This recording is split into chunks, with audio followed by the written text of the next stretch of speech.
Yeah. I don't want to be confused. I'm going to get in power maintenance order. I think you really got that right. As always, we open our maintenance with the prayer.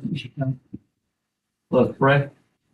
Dear Heavenly Father, we thank you for allowing us to gather on this beautiful day. Thank you for all the freedoms that you give us.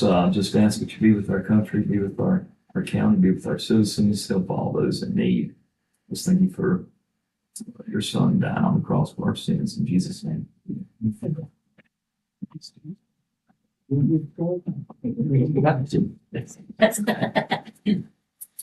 I pledge allegiance to the flag Of the United States of America. States. one nation under Indivisible, indivisible.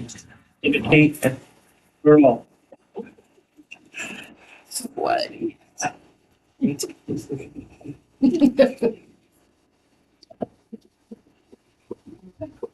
Check our form.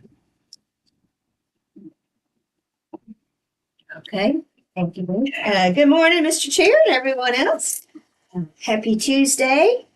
Let me go ahead and if I might call the roll. Ms. Bechtold? Here. Mr. Cox? Here. Mr. Booth? Here. Mr. Turman? Here. And last, because of technology, we have Miss Cookenbook. Here, present in a secure location. All right, and going forward, I'll go back to the normal order, but I just wanted to give her the opportunity to let us know about the secure location, so appreciate that. Next is the approval of the agenda. And we was wanting to sort of move one item around this morning. Yes, that is correct, Mr. Chairman. So as you will notice, we have item 14C under old business, resolution of lease revenue bond document as an action item. Mr. Rose is here and he needs to leave by 10 o'clock at the latest. So given that, we would like to, the staff would recommend moving at least his presentation, and to the extent you all have questions for him, up as much as the agenda with, of course, the public hearing and everything allows. But just in case there were some questions, and then he's been kind enough to volunteer Steve to take any questions after he leaves. So you guys can work that out later. But yes, so that's the staff request, Mr. Chairman.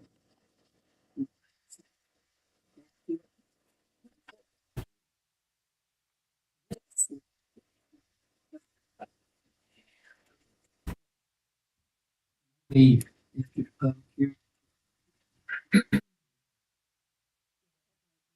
Master.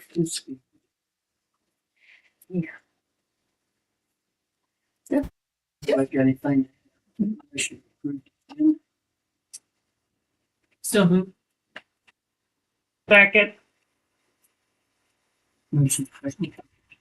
All right, on the motion to approve the agenda as amended, Ms. Bechtel, Yes. Ms. Cookenbook, Yes. Mr. Cox, Yeah. Mr. Booth, Yeah. and Mr. Turman. Yes. All right, the agenda is approved as amended.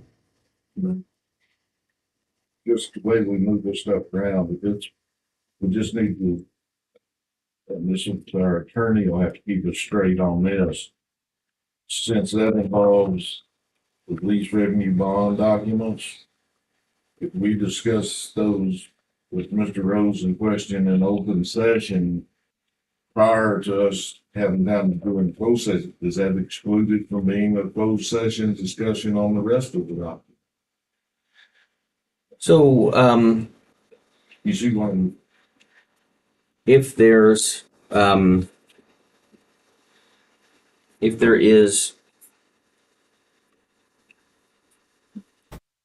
put it this way, an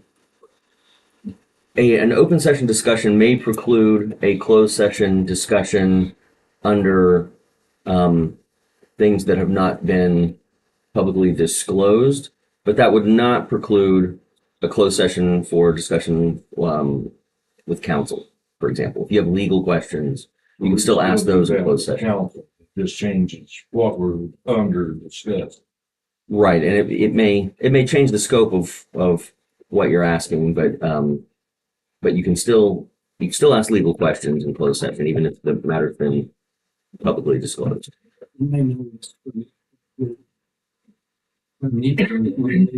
This one, right after our public hearing, Budget. again, Mr. Rose will talk to us when we come back out. Go in that closed You session. can go in closed session first. Sure, then. and Then we'll come talk. back Oh, out. okay. I just didn't explain it. Okay. But anyway, we got some legal. And that's fine, it's if they, yeah. Next will be the approval of disbursements. Chance to look them over.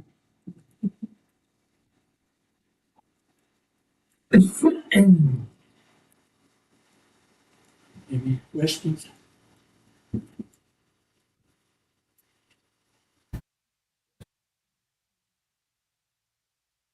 Make a motion for approval. Second. Motion second, any other discussion? Do that. We can get it out there. On page 12.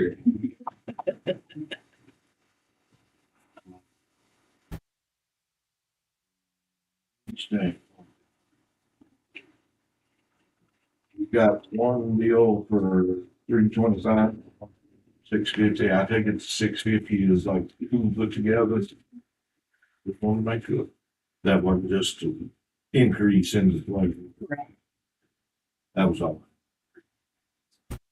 Any questions? Not? All right, on the approval of disbursements as presented, Mr. Cox? Yeah. Ms. Cookenbook? Yes. Ms. Bechtel? Yes.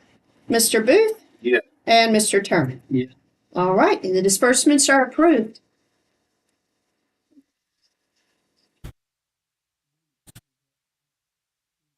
Correct.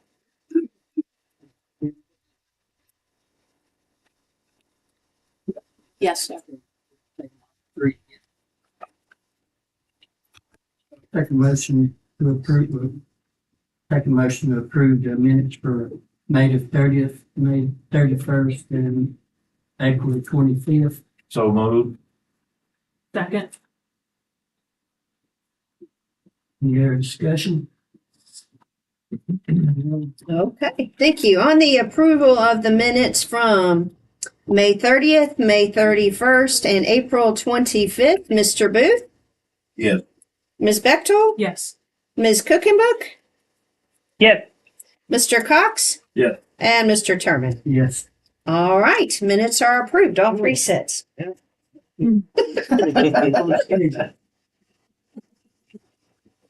Sitting here this morning. Woo. Don't jinx it, man. Y'all want to come up? Good morning. And just, That's all right. I guess you can hear me and the audience can hear me. I guess the biggest update, just a reminder, is this Thursday, 4 to 6, and come and look at it. You may see some heavy equipment up there, but this is the time that they have to clean the pond out. It's just part of the process. You got to wait to do that, but it won't be in our way. Building's ready to roll, and we'll be able to celebrate. And like I said before, the hindsight on this, starting 5 years ago, 6 years ago, and going through the study, just don't know how fortunate our community is to hit it at the time that it did. And I'm not going to say much on Thursday, so I'll just tell you the ones that were sitting there that supported it, it's greatly appreciated by those kids right now and the kids in the future that'll be using it. And we've already hit the ground rolling because we already had our new pipe fitting class that has a few of our kids in it going tuition free that will have a great job and plus some adults, and we couldn't do that without it. So it's going to pay dividends like you wouldn't believe. If you take into consideration the worth of that building now and what we put into it, it's probably going to soon be 4 times the cost.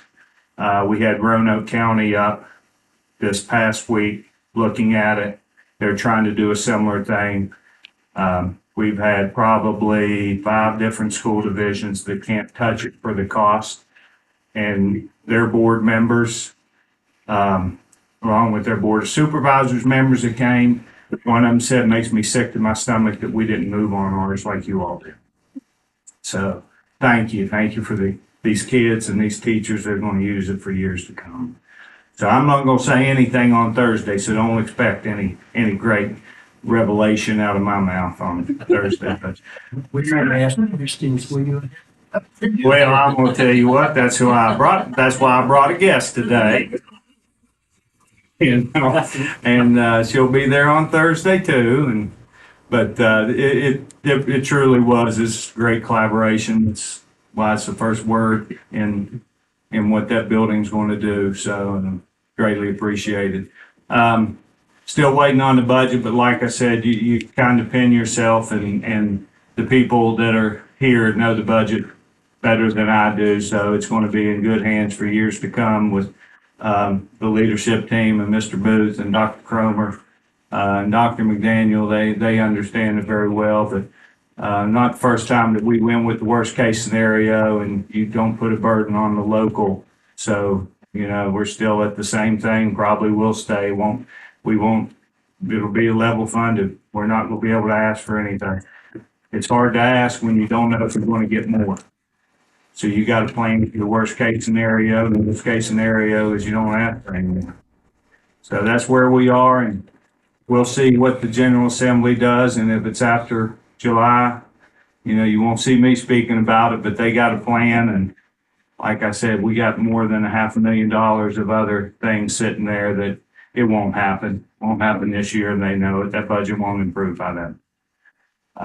There's some dire needs, and buses is one of them, and hopefully that's online just as long as the state budget comes back with that $180,000 more than what is in it now. So that's the budget update. We didn't have any supplemental things this week or this month. We're good, and we'll, like always, close out the month and have one more meeting for about 5-10 minutes just to close out the expenditures for the fiscal year. Y'all have any questions? And I'd just like to say those dividends you're talking about, the ones that we can't put a value. no, that's a good point. It'd be dividends for the future. It's, I just hope there's a lot of, credit, so that they'll understand. A lot of them still don't understand what that building's all about. And I want to see it. it's Personally. it's evolving as we speak. I mean, we have a new child care program that's going to hopefully feed some employers here in Floyd County with a great need of child care. So that's going to be a certification program that we're starting next year. These people are starting, not me, but I appreciate that. And at this time, I'm going to you all know Dr. Cromer. I thought it'd be nice just to bring her so you won't be asking if you forget that I'm not here anymore. Yeah, she's going to be coming from now on. Congratulate her or give her consent. Yeah, I think congratulations are very much in order. Future, good to see you every month and talking about all the great things that Floyd County has for all of our residents. I just want to welcome Ms. Cromer or Dr. Cromer. I'll get it correct. Excuse me. And I just want to say back to what Dr. Wheeler said. Having a school board and a school superintendent with the vision that y'all had did make our jobs easier. Now, it's never easy coming up with money. We know that, but all of us working together for one common goal. That was the thing. And I agree 100%. I think children 10 years from now are still going to be benefiting from what we've done right now. But we can't just stop with what we've done. There's other areas and other things that'll have to at least keep on the horizon. But You're right, and that's probably a big reason. You know, I don't carry the vision anymore. You know, it's time for me to step aside because longevity is the most important thing in this position, and you know, I don't have that anymore. But I will say, after working with several superintendents and divisions and listening to them, working with their local county. I guess 3 years ago, what we did and the fiscal responsibility that you all took on, you know, we went from 28 to 14.5. And honestly, that's not a bad thing. You always need more, but you did it within a responsible amount of precision that did not have the biggest impact on our community. And that was your job, and you did it well. You did it really well. So that's greatly appreciated. And looking back, this school board and people to work with that we've had in a long time. And even when we was going back and forth on this bill, nobody got mad. No books froze and squalling and hollering. You know, we talked it out. We had a problem, we talked it out. wasn't on Channel 7 or Channel 10, like Right. it had been in years. That's true. It was really, really good. And that's another reason it's a good time for me to leave, because it's still a good place. It's a great place, and you better keep it a great place, because I've spent a lot of time on the little river in here, and I got news for you. Retiring from that is like retiring from law enforcement. You always want to have your eye and your ear open, and you're going to be watching. People's going to reach out and say, hey, you know, give me some advice. Yeah, I was gonna say, you'll still get the occasional. I'm Yeah. gonna tell you, I don't know. We'll see how remote I can make it. I don't think the phone picks up on the river. I tell you what, not when it's underwater. It don't.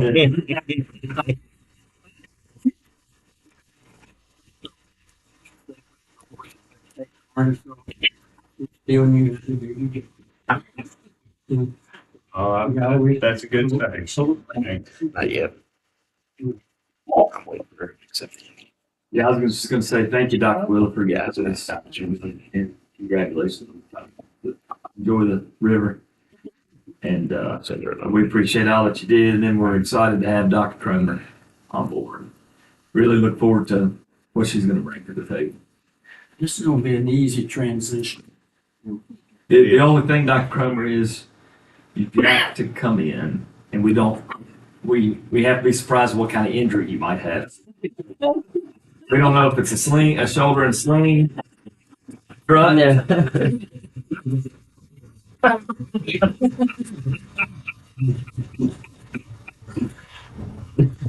a little smarter than I am. But thank you. We look forward to it. We'll have a good time Thursday. Good time looking at that building. Like you said, Mr. Booth, it is continuously evolving, and the needs and what we need to provide to this community for the kids that are going to graduate Floyd County High School. So that's going to be a fun time for y'all to look at that, because you're going to have a lot of opportunities. Chairman Sherman? Yeah, I was getting ready to ask you if you had anything to say.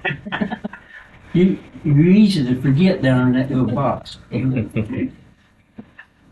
ahead. Yeah, I just want to say, Dr. Wheeler, thank you for your years of service and leadership. Unfortunately, I am away and will not be able to attend. Dr. Cromer, I also want to congratulate you on the position. I've done so personally, but here in this public setting, as well as I'm looking forward to working with you. as well as we take Floyd County schools into the future. So thank you both. Okay, thank you for your work. Enjoy your retirement. I hope that you can have as much free mind as you want from this. And welcome.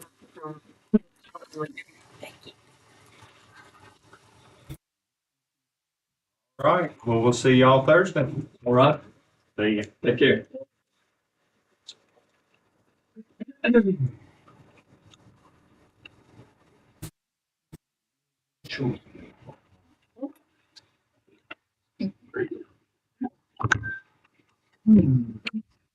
We got about 6 or 7 minutes, so we got anything you can fill in? Sure. I can start on some of my updates if you'd like. So let's see, I'll kind of actually start at in terms of my updates, maybe I'll start at the bottom because that's a little bit quicker.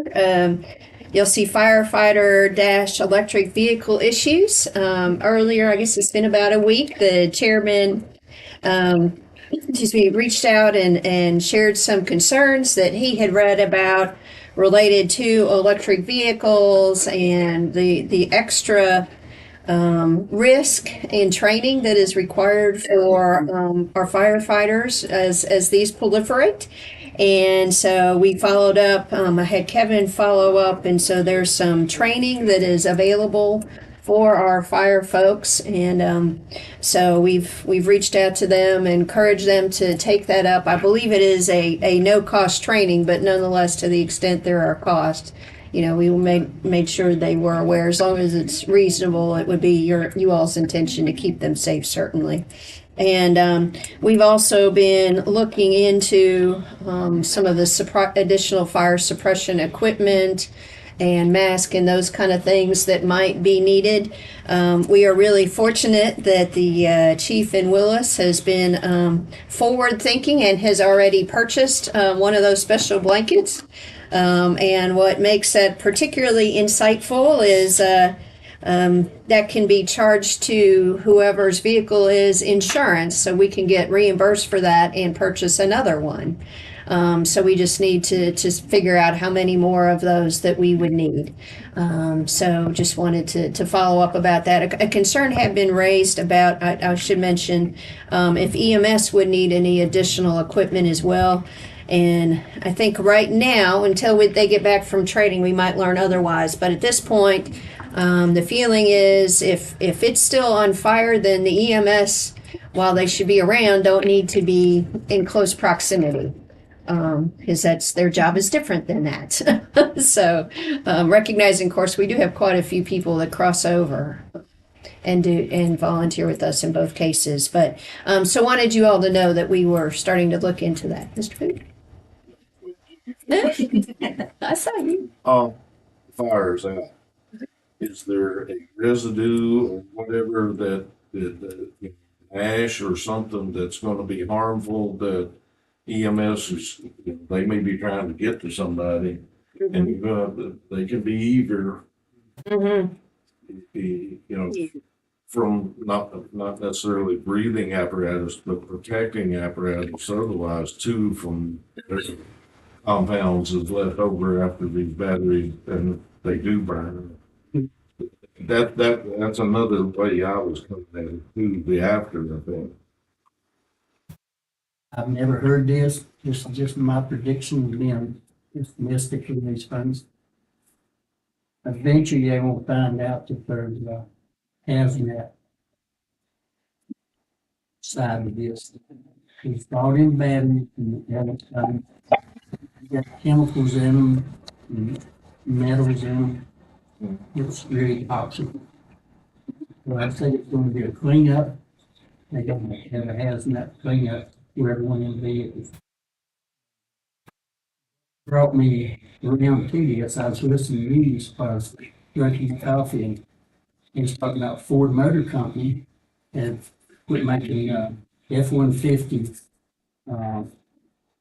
hybrid because 125 of them didn't qualify. And when they said that, it put my interest. I thought, well, look at all the hybrid cars in the county.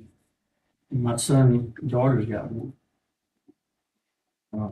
Or he's got a hybrid. These firefighters are gonna have to go out there and fight him one of these days. So they need some protection. We can't just throw them out there and sink or swim, So I think we need to get ahead of the game. Go ahead and start looking at what we need. Down the road, maybe have some of it. Somebody have to look and see, does, like our hazmat team out of Giles that we normally call for fuel, are they gonna be handling that kind of stuff, or we, with these electric vehicles, are we gonna have to train and per se have our own hazmat crews? Batteries. Where there's an action, there's a reaction. But if we get out in front of it, we're acting instead of reacting. There you go. That's what I want to do is get ahead of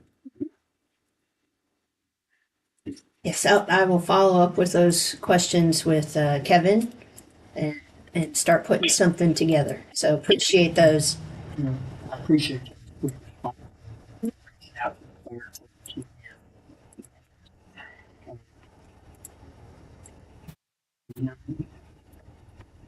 Smoke's a weird thing, sometimes you gotta get away from.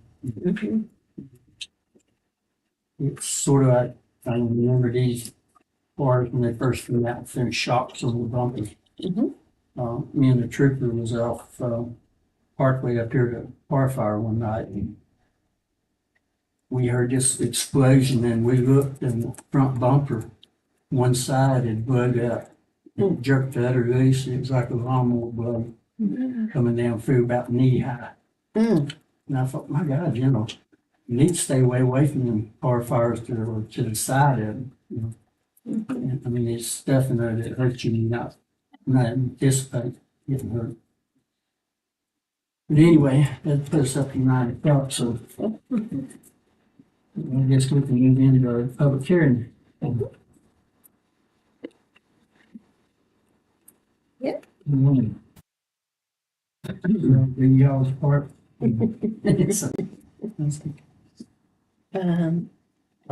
So you all know we would be opening, and I guess the chairman would need to open the public meeting or the public hearing, and this specifically relates to the budget ordinance. And just to clarify for the public, both here and online, the budget was published both in the Roanoke Times and also, and we use that as our paper of record for this purpose due to timing, and then also published in the Floyd Press. Folks will notice if they saw it that it is a slightly different format than we have used in the past. In the past, we have printed a very extensive budget, but it ended up being close to 6-point font, which I don't know. I was reading something this morning, 9-point font, and I realized that was too small. So I'm pretty sure 6 was challenging. So because of that, we tried using a format that Giles County uses that rolls it up a little bit more and hopefully in some ways is actually more transparent. And then also, of course, there is a website link on both publications, and if someone were to look at our website, they would see that it is posted on the website and hard copies are available here if anybody wanted to see that.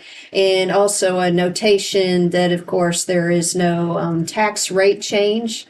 So if the board was going to do that, best practice would have been sometime back in April. And so even though the rates were published, there's also a notation there that the rates remain the same on everything.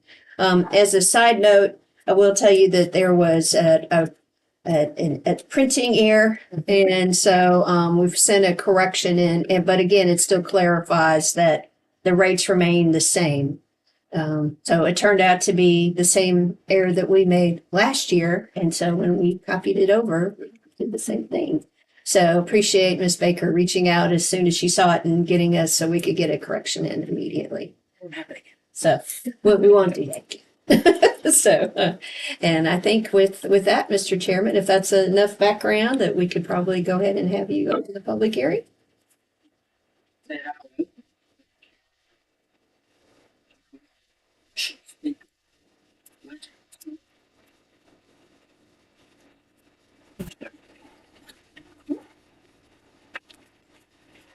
I don't believe we've received any correspondence I have not. related to the budget. I have not. So I just wanted to clarify that for the record. Thing I would say in the budget, I really appreciate the hard work that staff done. Department heads. Helping us get a budget. You made our work look easy. And, you know, even though there's increases in our years past, that's sort of normal, that it wasn't excessive, and I think we're growing at a proper rate. You know, we're not exploding, you know, we're growing slow, and we've been real mindful of what we're spending. Done a lot this last year with what little we've had. Anybody else got anything to say? Just thank you for everybody trimming it back as much as you can. You've done a good job. I appreciate it. Put it also. I look forward to seeing next year's budget on the system. Hopefully it can be easier. Yes. Probably not as much as they before. If they're happy, then we're happy. Yeah, I want to echo the same, just, it's with everybody trying to get this thing as lean as we can. It's a tough job. Came with an open mind and managed to at least put it in a we can continue to grow, and that's what's important. Talked to a couple of our delegates, told them, knock it off, y'all killing us back here. You know, because Yeah. when they can't get together, it puts pressure on us. They don't realize it.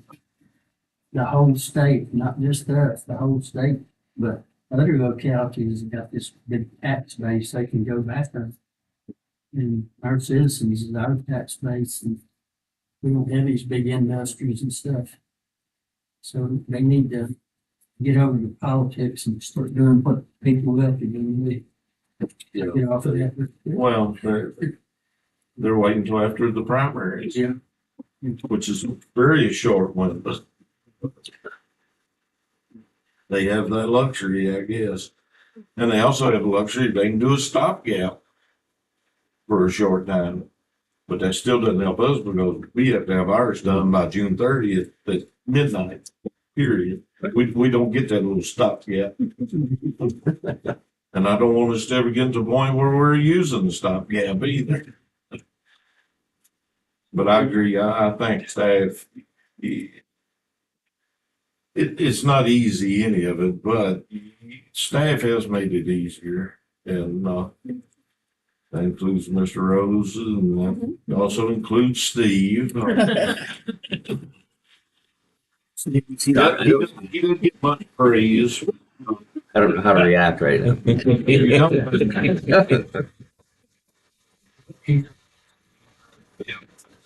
the one who keeps us straight. Why his hairline is Steve. Wherever he hears, it's on us.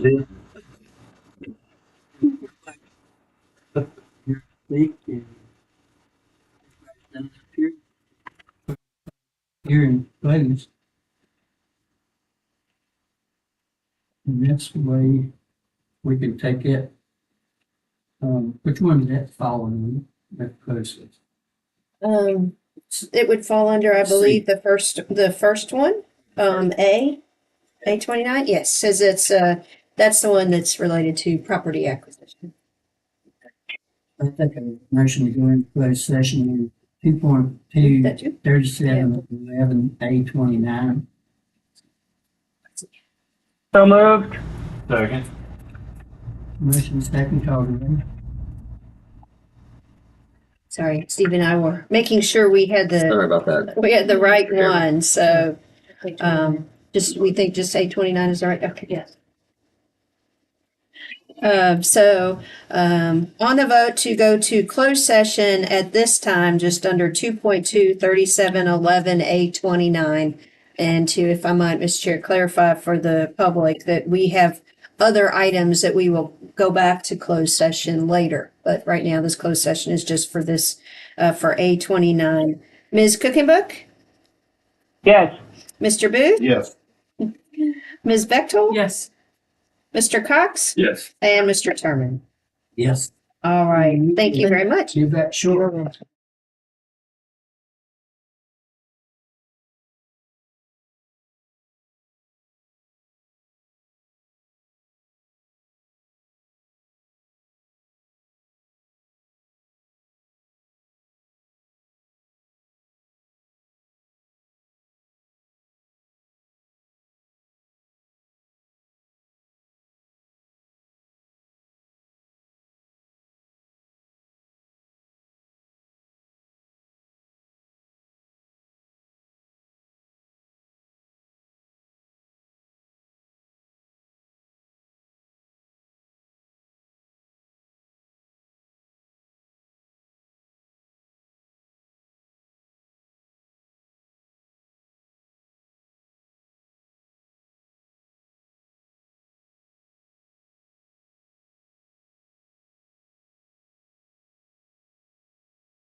Yeah.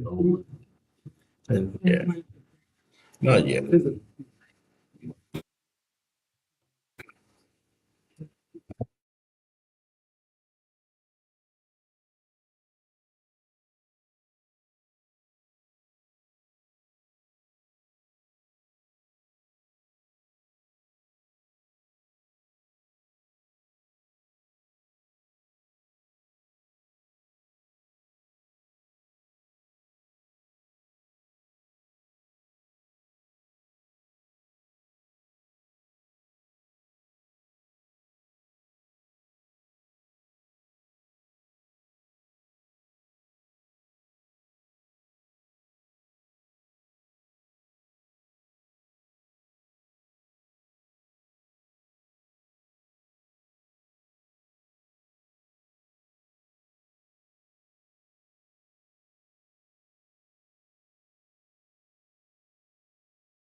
I'm downloading Teams, so I'll join as soon as I have the app. All right. All right, I think, Okay. Take a motion for a closed session. So move. Second. Motion second. all right, on the motion to come out of closed session, Ms. Bechtold, Yes. Ms. Cookenbuck, Yes? Mr. Cox? Yeah. Excuse me, Mr. Booth, Yes. and Mr. Turner. Yes. All right, thank you. We are out of closed. Take verification motion that we are. Second. Okay, on the motion to certify that we spoke only about the things we said we were going to talk about in closed session, Mr. Booth? Yes. Mr. Cox? Yes. Ms. Bechtold? Yes. Ms. Cookenbuck? Yes. All right, and Mr. Turman? Yes. All right, you have certified. Thank you.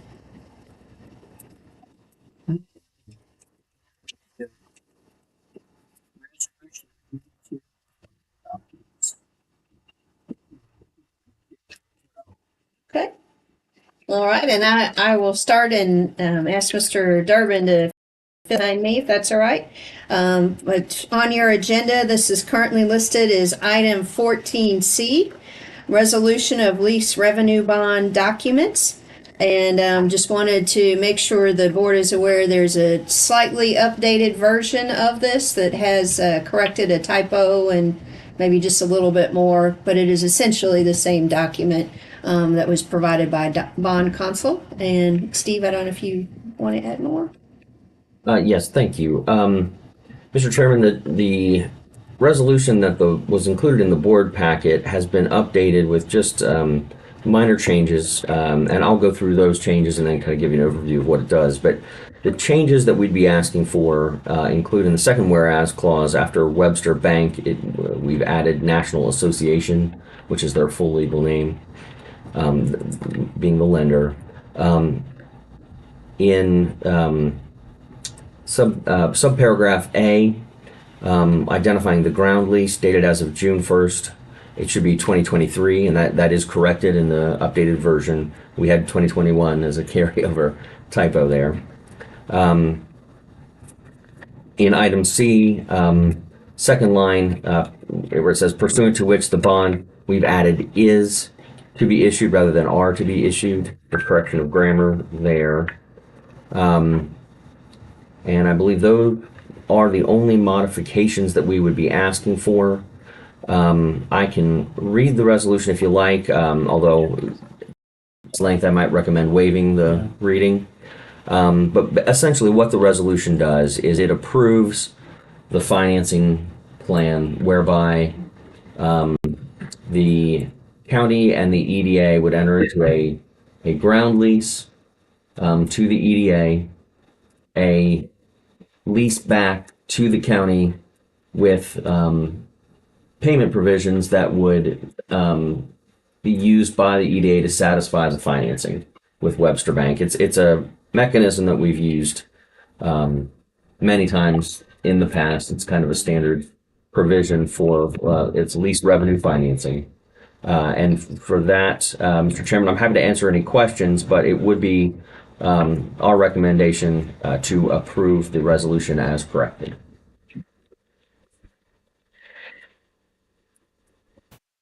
Take a motion, second, you want to discuss it if you need anything. Under the specimen bond, the interest rate is 5.22%. Is that correct? That is the interest rate for the first 2 years, and it converts permanently into the tax exempt rate. That's how that works. Okay. Yes. That's not a typo. Okay. That's right. And if we might, Mr. Chairman, for the record, this is David Rose, I'm Rose. sorry. And the other point of that, which I mentioned last time, was remember when it's in that mode, the 5.22%, we're having a lease arrangement with the bank. They're going to pay for the costs of that interest rate and the cash rate. Maturity date of 2038. It doesn't have that breakdown. Right, so because what happens then is once it converts over to tax exemption by virtue of all that, then automatically it's just an automatic conversion. Good Yeah, question. That's not changing. Yeah, Yeah. definitely good to raise that at the outset. Mr. Chairman, so we have received an email from a member of the public that it's a little challenging to hear you all's mics today. So if you could make sure to speak into the mics and turn them on when you're speaking, all those kind of things. Thank you.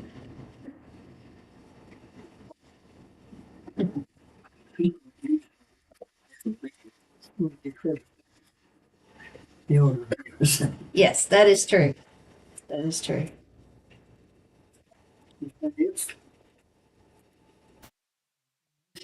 I'll make a motion, we approve the dated resolution as presented. Second. Motion, second, any other discussion? Call roll. Okay, on the motion to approve the resolution of lease revenue bond document as updated and presented to the board today, Mr. Booth, Yeah. Mr. Cox, Ms. Bechtold, Yes. Ms. Cookenbook, Yes. okay, and Mr. Terman. All right, so that resolution is approved. Thank you. Got it. That's your 4 minutes.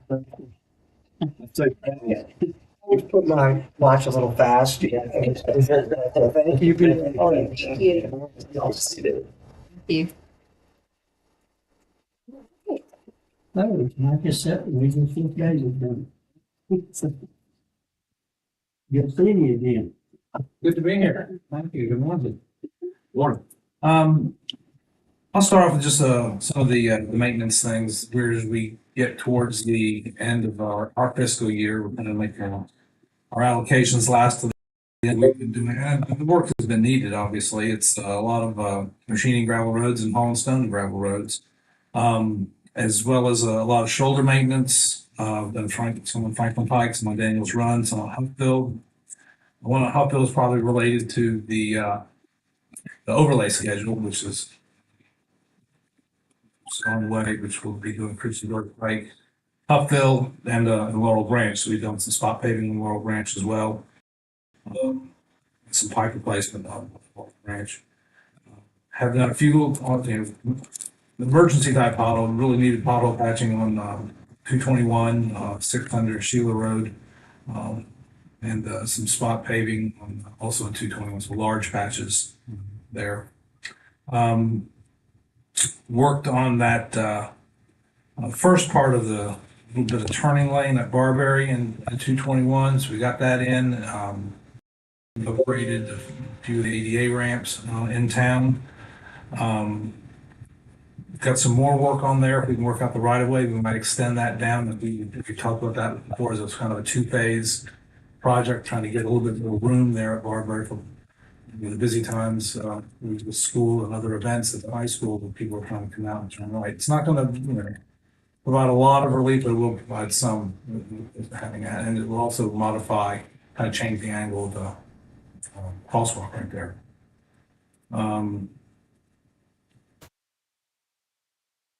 Got a couple little large, patching stuff still to do, but again, we're working on, trying to do a lot of the ditching and the brush cutting and like that, right? That's all I have.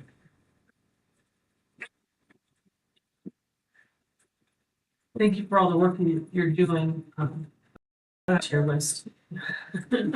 I'm still getting complaints about the potholes on Windy Ridge, the 5 to 600 block area.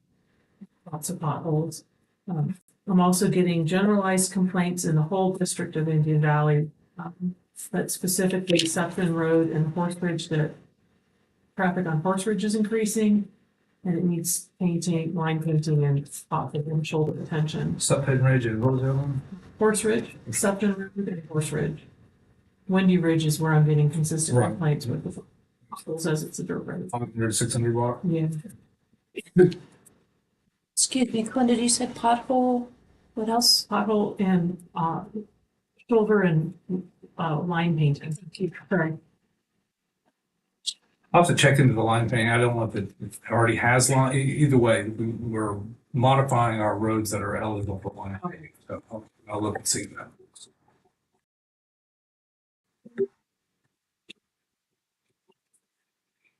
Want to thank you for all the work in town. Please pass that on. I think from the last rain, I think the fix at Oxford is taking care of that problem. Okay, well, Or it's nowhere near as bad as it was.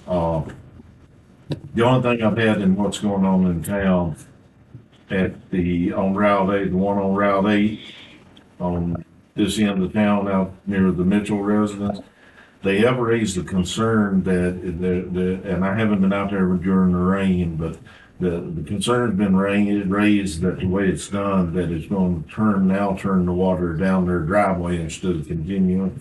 So just need somebody to keep an eye on that if they run by during some of the harder rains. And this has been reported, but they hadn't got to it. But don't forget about, I know State Route 710 had been paved either last year or the year before, but in one of the upper curves, it's already got a spot where the asphalt's breaking up. It needs to be patched before it breaks up any more than it has. Okay. And I think I've got a copy of an email that Dr. Millsap's received on, was it 729? I think so, yes, yes. 729. And somebody out there was complaining where they went out there and either patched something or did the paving, that the extra pavement, they just kind of throwed over on the side of the road. It has to be brought up, but that evidently they mow the side of the road and keep it mowed like their yard, and it makes it hard for them to do that. We did our job, and we guys. Yeah. I would love to get more complaints like that in my district, any chance you get. Yeah. And I'm not belittling them, I'm sure to them it is, but for me, that says, hey, they've been patching in my district, so, and sorry, I hadn't got to it, I'm not getting in your business, but I was through Fairview Church Road. Oh, well, then I'll let you, I was through there. The first part of it, down where the paving stops, it doesn't look very washboarded, but it is. It needs machining. And up on the upper end, if we don't clean some of the ditches out, it's going to wash the road out again. Like I said, didn't mean to get in your district, but I happened to be through there, and just continue with the mowing, and hopefully we'll get the brush companies in here and they can start eating back a little bit. Yeah, we'll be doing all that. But do appreciate everything you've been doing. And I think that there at Barbary is really going to help. And I think when we eventually get the whole thing like we hope to, it's really going to see a difference. But even at that, and I hate to say it, but even at that, that may be an area that may end up requesting a traffic light. Yeah. You know, I mean, it's possible. Yeah. The other question I had was, I'd asked about looking into extending the speed reduction on 221 at Pine Tavern to extend that 45-mile-an-hour zone past Flagger Hill.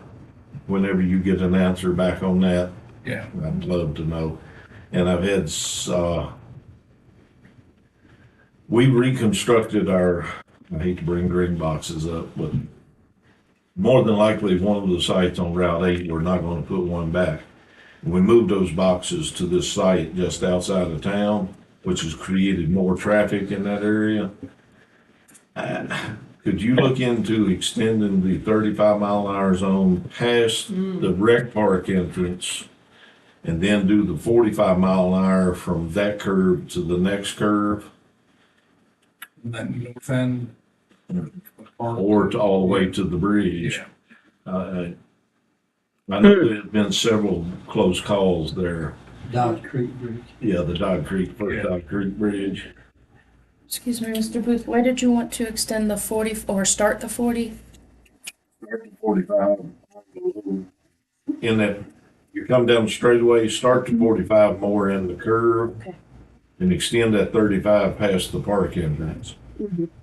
And then go from there 45 to the next curve or all the way to the bridge, whatever.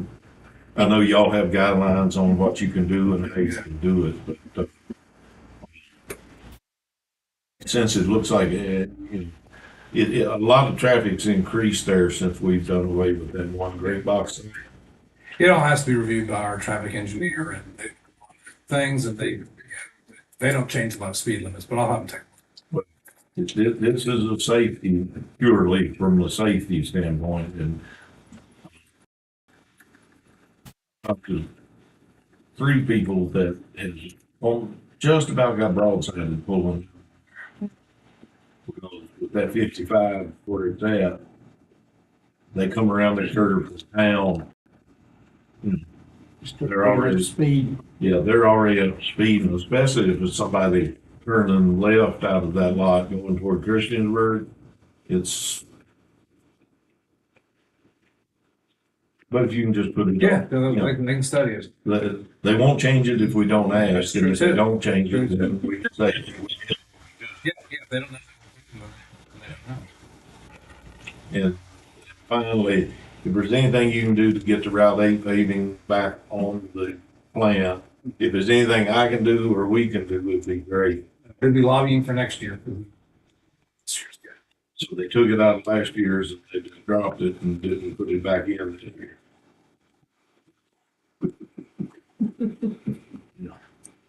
That may be a discussion for Rich. Yeah, thank you. Linda, anything? Yes. Yes, David, thank you for going out to Bethlehem Church. Do we have any idea on what may be happening to that pipe? I saw your note and I didn't answer it. Wasn't sure yet. I figured I'd see you today anyway.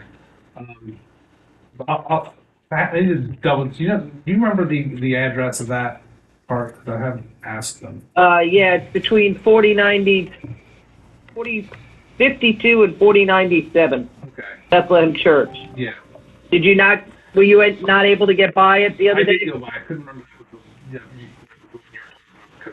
Yeah. Pipe. It's Yeah, that's gonna be it's gonna be a tougher one than you think. We'll talk about that because it's a lot of problems on the inlet end of that pipe, and it would be permit stuff and some on private property, and that's just a matter of kind of cleaning the inlet, just the end of it.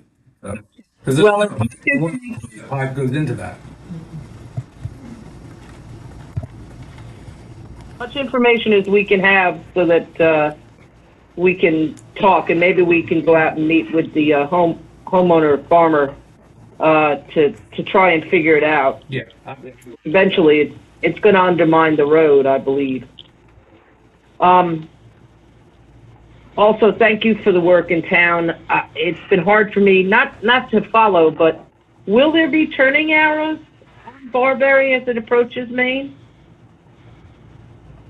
We haven't got the full pavement marking schedule done. We might put the arrows, we might just, well, sometimes we can only get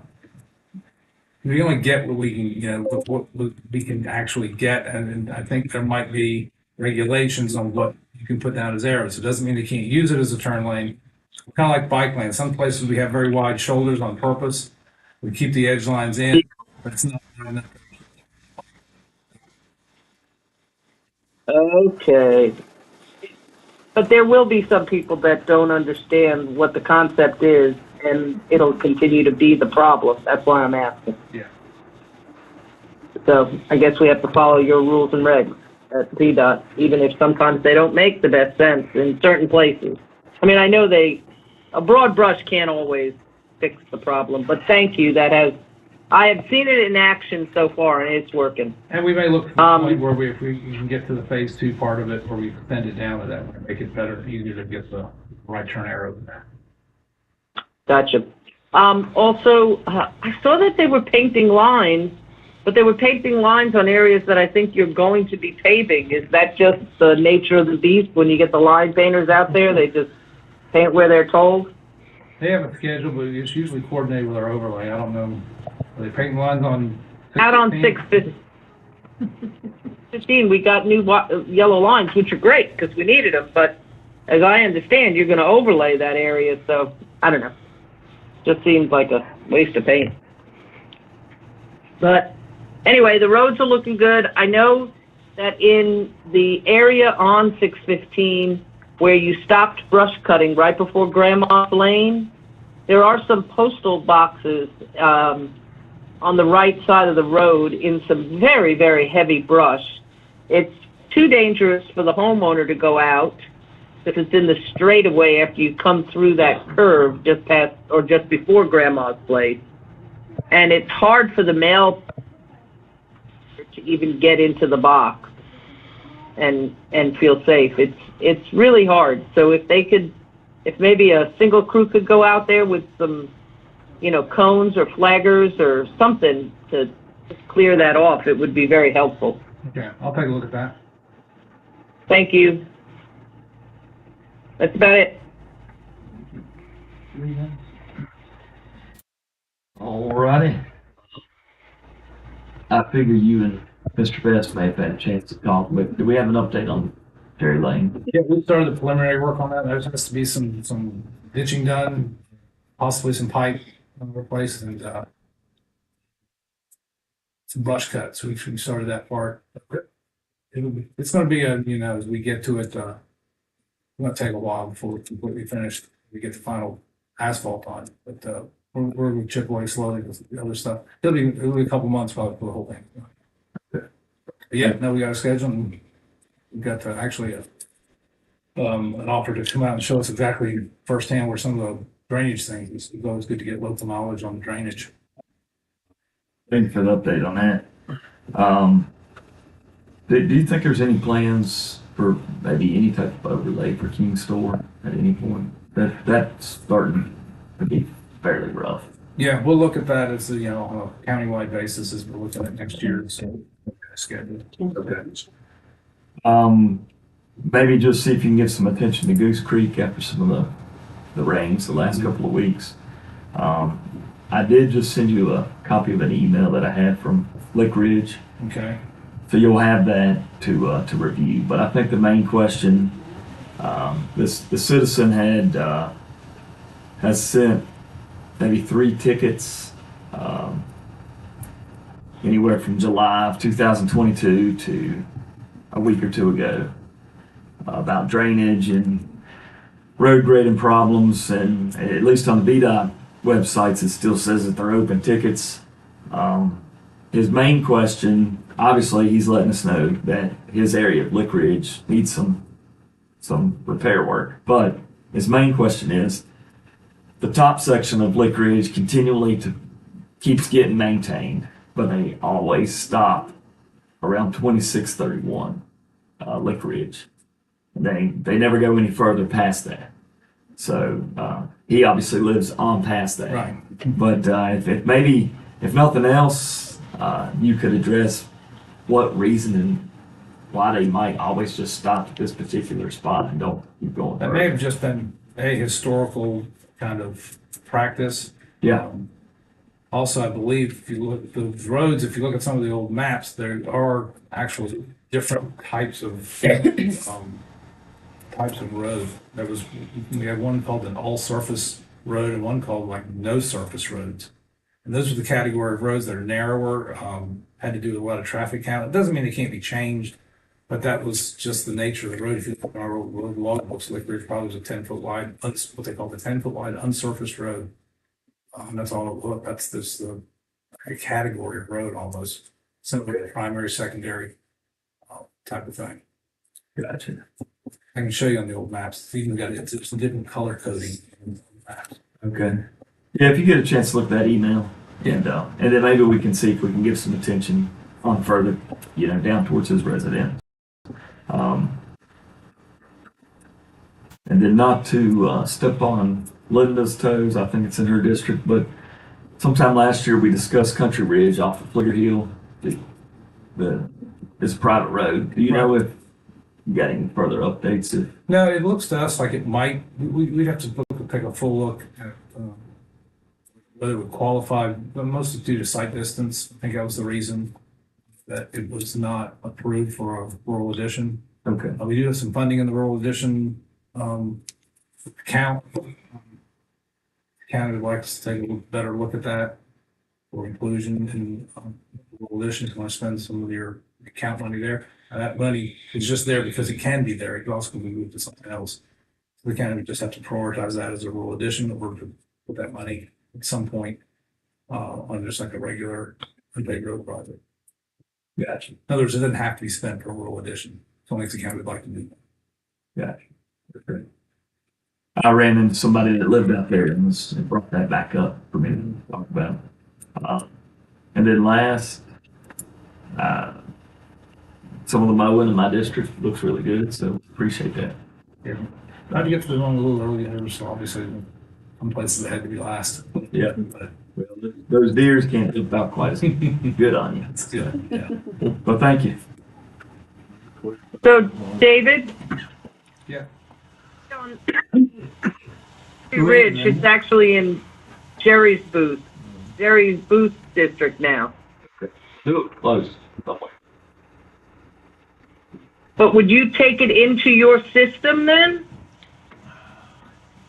VDOT will take a private road into the state maintained system if it meets all state standards. So the road would have to be paved, you would have to have a 40-foot right of way, drainage easements, and it would have to, the site distance would have to be a standard where it does connect with the state road. Can I clarify something? You were talking about that rural addition money now, we would end up using the money out of that fund. Is that the same money as that if we have like a 6-year road plan that goes over budget, that's where that money, is that what it's been used for in the past? Yeah. Is it, I guess you'd call it a contingency, and if you had something in the 6-year road plan go over, rather than delay or take out of the next budget, you would take out of that fund to help finish that project. Is that- Correct. Okay. Well, here's how it works. You get a certain allocation for your secondary construction money. You're allowed to take 5% of that and put it into rural addition, 5% per year. Right. So I've been putting some in there because a long time ago we had talked about one. We talked about several over the years. So I've just kind of been taking 5% and putting it in there. 5%, not much, is really not much. So you don't, not like you have No. so you're not getting the money that you used to. So there's probably, I don't know, $200,000 or $300,000 in there, probably enough to do a very small rural addition if you wanted to. But if you kind of decided, see, I can't go, once it's out of there, I can't put that much back into it. Right. So I've saved it off to the side because it hasn't really affected, our project schedule yet. We've been fortunate to have enough kind of discretionary things to finish off about a project a year. So if the county wants to do a rural addition, the funds are there to do it. County would take that and, put it on another project or something like that, the county can do that as well. Once it's out, Once it's out, then I gotta start building it I back up gotta start again. building it back again. 5% per year. And if you have a 6-year road project that runs over and that's gone, Right, you're into pulling your next year budget Yeah. money into to finish the current year. right. And we are spending down, let's say, there's advantages to having like a little bit of a kind of a rainy day kind of thing, but you don't want to have too much. But at some point, the people that, look over all the budgets statewide, start seeing money that's been sitting in an account for year after year after year after year. And they start Right. saying, well, if you're not going to spend that money, we're going to take it someplace else. We're going to give it to somebody who will spend it. Because that's what they give it to us for. They give it to us to spend it, hoard it. But a little bit of that, I don't think is going to affect us. But that's why we're doing some of that stuff on Oxford, doing this stuff in Gilroy. We're spending down some of the secondary construction funds on good projects. That's what it's there for. It's there to make the roads better, it's there to spend. I'm going to take Jerry's one. Has the light in town been evaluated for one lane of traveling at a time? Is that still on the? There's still consensus in this thing. Oh, thank you.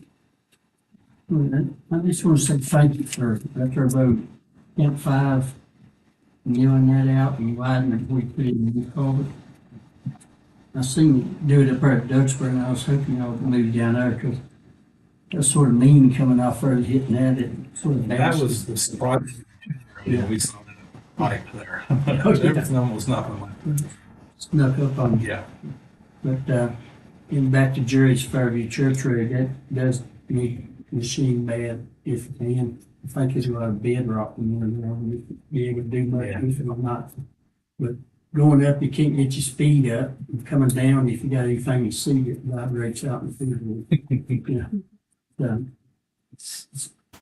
Keeps these hot rodders off of it anyway. But then at the end of Buffalo Mountain Road, where it comes out on Parkway, from there to Sewer Mill, I've had 2 or 3 people looking at that.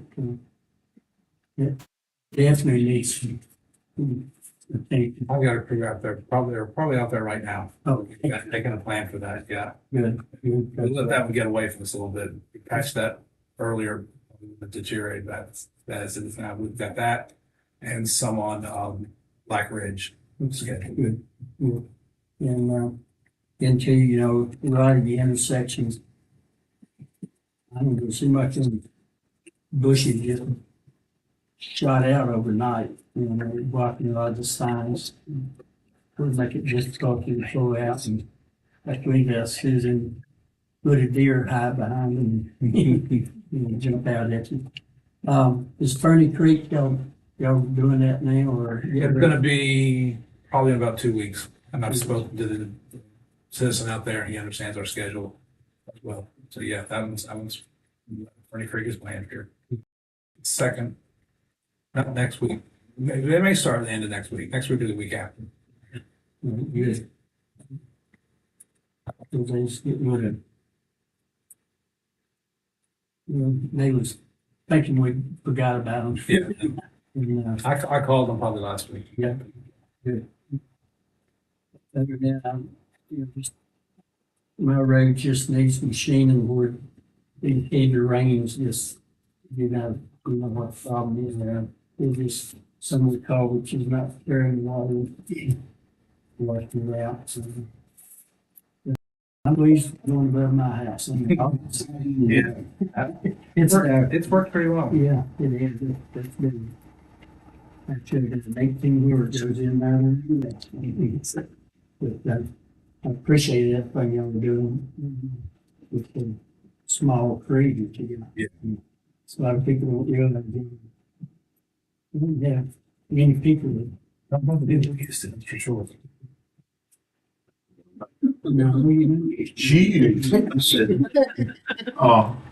They're at the entrance at 7:30 on the roadway. We're gonna have to patch that hole again. Patch there. We've got people with trailers turning out there. It take a look at it. If we got a paving crew in here or somebody, if they could pave that just a couple of the inside of that curve, just a couple of more feet, you know, it would take care of the. They're pulling out into oncoming traffic lane, trying to turn it coming to Floyd. You know, of course, everything. But if we could pave that over, you know, 2 to 4 feet, it would take care of that. But I'm not saying line that over there and make it part of the lane, but if we had that extra there, well, we do have right many, some of them boat trailers, some of them equipment trailers, and we do have several tractor trailers that, and feel like the tractor trailers, still damage to. Where are the webs at? But You have to get it deep. Yeah, but just keep that on the radar too.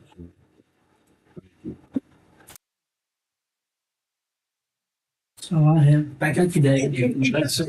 Oh, yeah. David, before he goes, so you're aware, you probably noticed Kim and I were trying to take notes a little more furiously than usual. So one of the things that we've offered to the board is we're going to try to start keeping an Excel list of these issues so we can go back and revisit them and try to kind of keep track a little better than we have been. I will say, as someone who's relatively new to the county, when I first started some of these road names, I was like, what road is that? But anyway, we'd be sharing that with you. And then if you have some things, that maybe you would want to add, we can try to kind of keep up a mutual list. I think it might help us all. Yeah. That's one thing. So, just all construction projects, things like that. Things that would take, they call transportation alternatives program, where you're trying to get funding for various different things. In fact, I was at a meeting down there. They had a meeting in Ferrum, and Ladina was there, and Arm was there, and so that was a pretty good meeting, and they were learning about all kinds of different alternative type funding sources for the small projects. It was good to talk to them down there. Yeah. I like your idea because sometimes I can do it. I don't know if the rest can do it. And I get halfway home and it hit me. Well, I meant to say something about this because I didn't have it on the note. Yeah, this would be good. So I just called in now and they can. Sometimes I can't even read. Add to the list. Yeah. That would be good. John's guy does that. Okay, thank you. Thank y'all. Thank you. All right. With that, we'll move up to public comment. Unless you want to say something. Yeah, sir, Mr. Vest did sign up, but he crossed out, I think, because he was able to speak to Mr. Clark, and he noted that while you guys were preoccupied. Come to board time.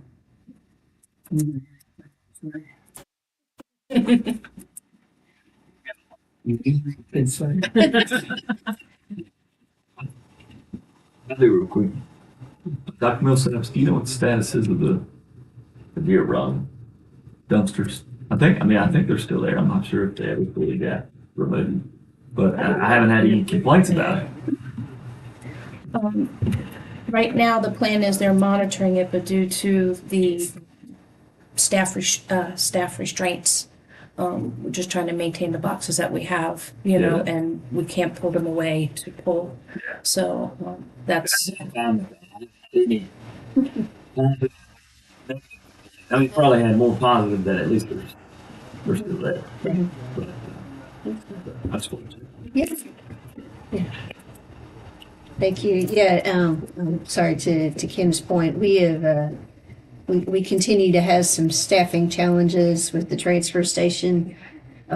So we've been doing some interviewing and hiring somebody starting soon.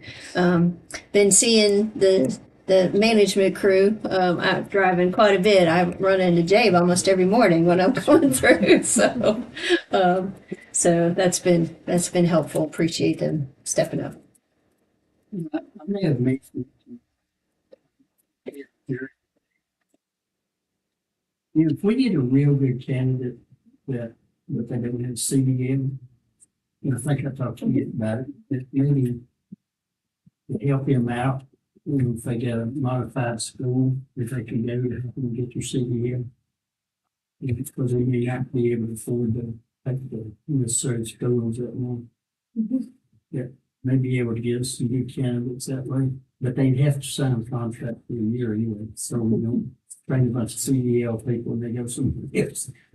Like we did with sheriff's departments. Watch everything before this kid. This is probably gonna be one that's gonna fire some people up, they don't care. I'd like for Steve to look in this FOIA request fund. I know it's part of people's freedom, and right to do it, I have no problem with it. But I think it's being abused, right? We get a lot of frivolous FOIA requests, and sure, they pay a fee, but they don't realize that while staff is doing that, they're leaving their county work idle. And then at the end of the day, they have to work overtime to catch back up on the county. So actually, they're costing the county money in overtime and comp time because there's so many of them coming in that I really don't think are necessary. But I was, want Steve to look at the fact maybe we could up the fee a little bit on, that even if after you file so many, you're going to have to pay a little extra. That's a, We're sort of constrained by the Freedom of Information Act to only be able to charge actual costs. And I guess the one disincentive there could be is if I make a FOIA request to a public body and I'm asking for the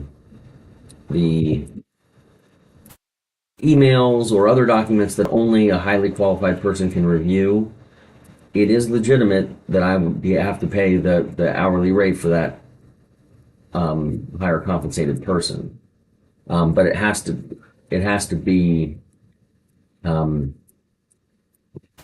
it really has to be our costs incurred. So if entry level staff can answer it, that's what we have to use and charge at the entry level staff person's rate. Plus, you can charge a per page copying fee if they want physical documents. And it really is depending on the level of person that needs to do the review, that's the level of cost you can impose. And there's really no other authorization under the Act as far as costs or disincentives. And then on the other end of that, they can ask FOI, ask for specific documents, say it's something you have to review. You can charge them your hourly rate. But then when they come contact them and say the documents are ready for you to pick up and this is how much you owe, they say, well, I'm not paying that and I'm not coming to get them. And while you've got the documents, you've messed FOI, and you get no reimbursement or anything back from it. Is there anything? If the cost is going to be over, and I forget what the it might be 125. There's a threshold. If it's going to be over that, we're supposed to advise the requester, and then we don't have to proceed any further until the requester says, yes, go ahead, I agree to the charges. And if they do agree to the charges and then don't actually come and pick up the documents or pay for the documents, then you don't have to honor a subsequent request until they've that's something. made it good. Okay. I didn't either. That's why I was asking, because I know we have had in the past where documents have been put together and once they've been told what it costs, they didn't come pick them up. Mm-hmm. They don't realize how much time they'll take away from staff from their important jobs, what they're hired to do. Right. And I think we all recognize that, we're doing the business of the public and the public has the right to transparency and to documents. I agree with you. And we're not talking about that at all. I want to just make it clear. Your concerns are those very rare, very small percentage of cases take up a very large amount of time because they're, oftentimes they're not well drawn and they're overbroad. One way to address that is when you get a request, sometimes if the FOIA officer can sort of read between the lines as far as what they're really asking for.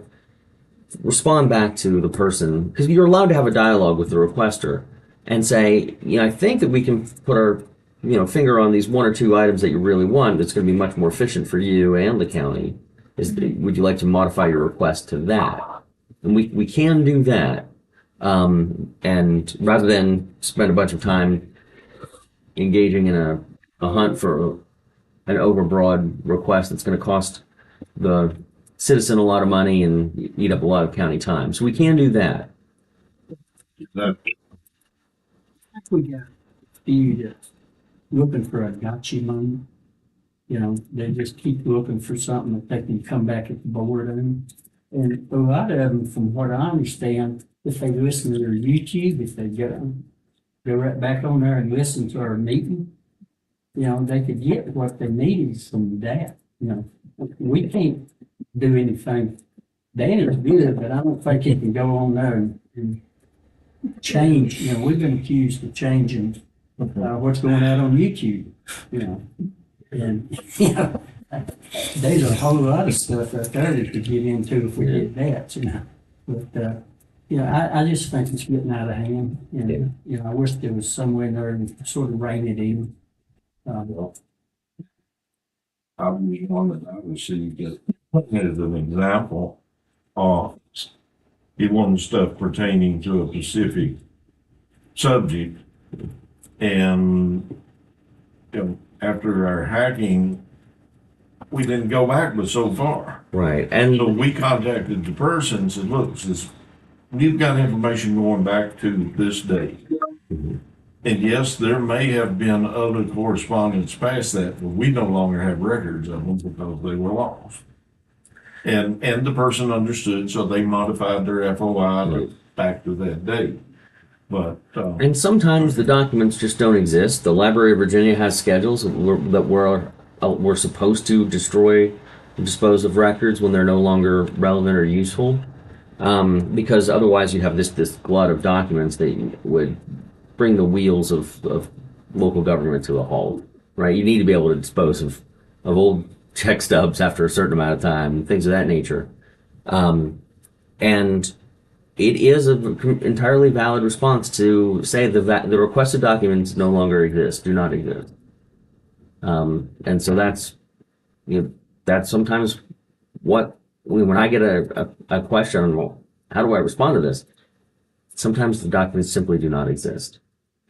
I just want to know that I'm not trying to step on somebody's rights. I've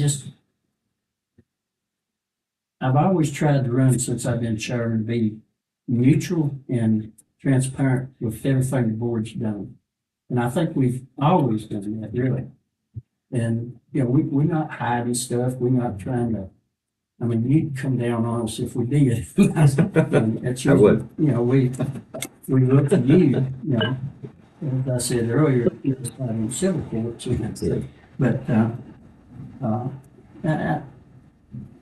and like I say, it's by statute. We got to follow the law, but don't be abused. I think that's well said, Mr. Chairman. We want to always be transparent and open to the citizens. We just want to be treated fairly on our end so that we can continue to do the work that the citizens expect us to do. I did have something on, if you've done on that. So. Oh, yeah. And I intended to bring up the Greenback situation under this discussion on forward. We've got another site on Route 8 going toward the Parkway that, probably, and I can't believe I'm saying it, probably best if we don't put those back there. But what that's done is that's increased the usage at the green boxes at the landfill in front of it. And we've got some other stuff involving potential green box sites and stuff. Could we look into removing those boxes there from the road? We had talked about possibly moving the entrance gates down and move it off of the road. That does too, because I've noticed there's been more stuff there but there's been more people there, and the way those boxes are set, they're stopping in the road. And guilty myself, I try and do it at non-traffic, high traffic times, but, looking at reconstructing that entrance to where you'll have a separate gate that goes into the animal control and the maintenance shed. Then you can move on down. Now you'll have to have two gates. You have one going in, one coming up the end. But try and move that down to where we get them boxes off of the road there, more in sight. And I don't think it would, it's a great box. So like I said, I wouldn't think it would be that much cost, but given, but if we could look into doing it, I think it'll help safety wise with traffic. It'll help trash wise with the amount that's going in there because people are used. And also, a lot of the people that use that use it when the transfer station's open. If you're already turned down the road, you're already turned down the road, maybe you'll go on down and do it at the transfer station. You won't have the overpiling of those dumpsters. But because it is real easy just to zip in there and throw it in and go on downtown. But if you're already turning into the facility, it's cool. And especially if you've got recyclables. I've seen people stop there, put their trash in that green box, and then go down to recycling. I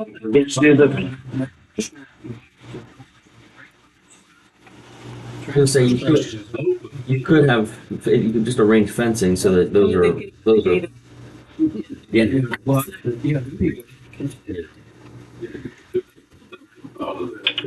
But if we could add that into what we're looking at.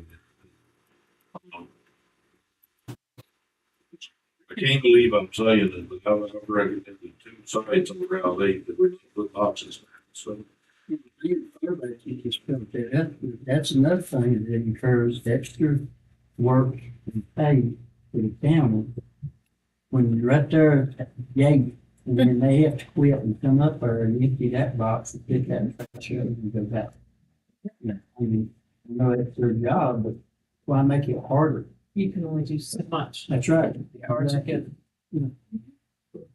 we can just put, if y'all agree, it's just a suggestion. I'm getting there.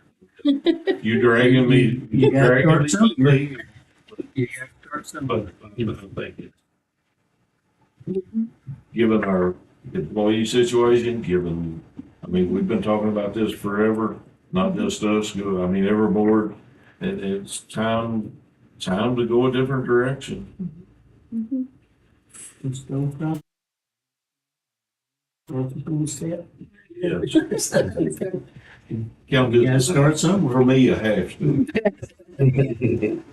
Well, and if, Mr. Chairman, related to that, we are continuing to also send out letters to folks who were finding their stuff in the green boxes with their addresses, and so we're getting some folks that are calling, and so I have several sitting on my voicemail to call later this afternoon. Kim's talked to some folks. I've talked to some folks. So people are getting their letters, and so we certainly know that.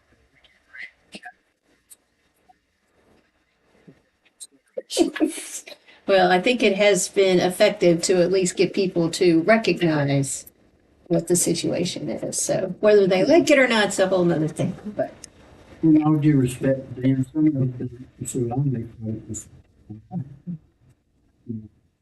it's never really been enforced like we've been enforcing the last few years, because it's getting so expensive for us to haul it over the Floyd, And Good question on those letters. Go ahead. Are we getting any response from and/or have the letters been sent to some commercial offenders? Yep. Yeah. Yes.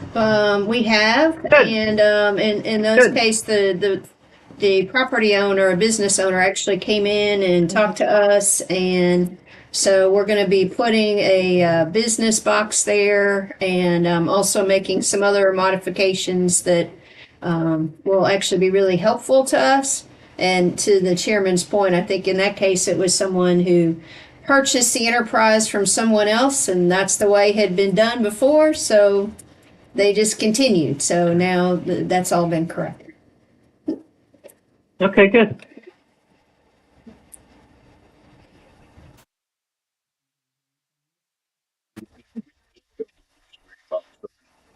Business still be box. Their use. Yes, at least obviously that's up to y'all, but that was certainly our expectation.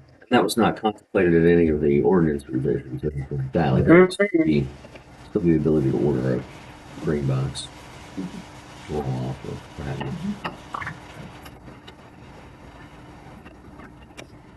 you. We move on to this time. That goes back in closed session to report it. And if I might, real quick, so as well, we'll just say it'll be nice to have lunch with you today. So to that end, if you all would fill out, if you haven't already, your forms, we'll go ahead and then we need to order before 11 so they can go pick them up. And while we love the town, they've particularly picked a place that's in the county, but not in the town. So to help boost our meals tax. So, thank you.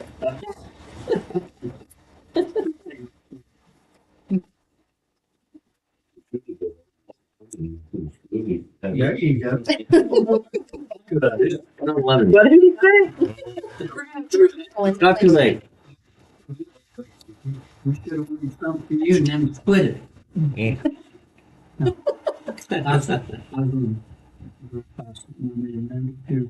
Okay, I don't know if I got it in. okay. No, just get the steak. It's not roasted. Okay.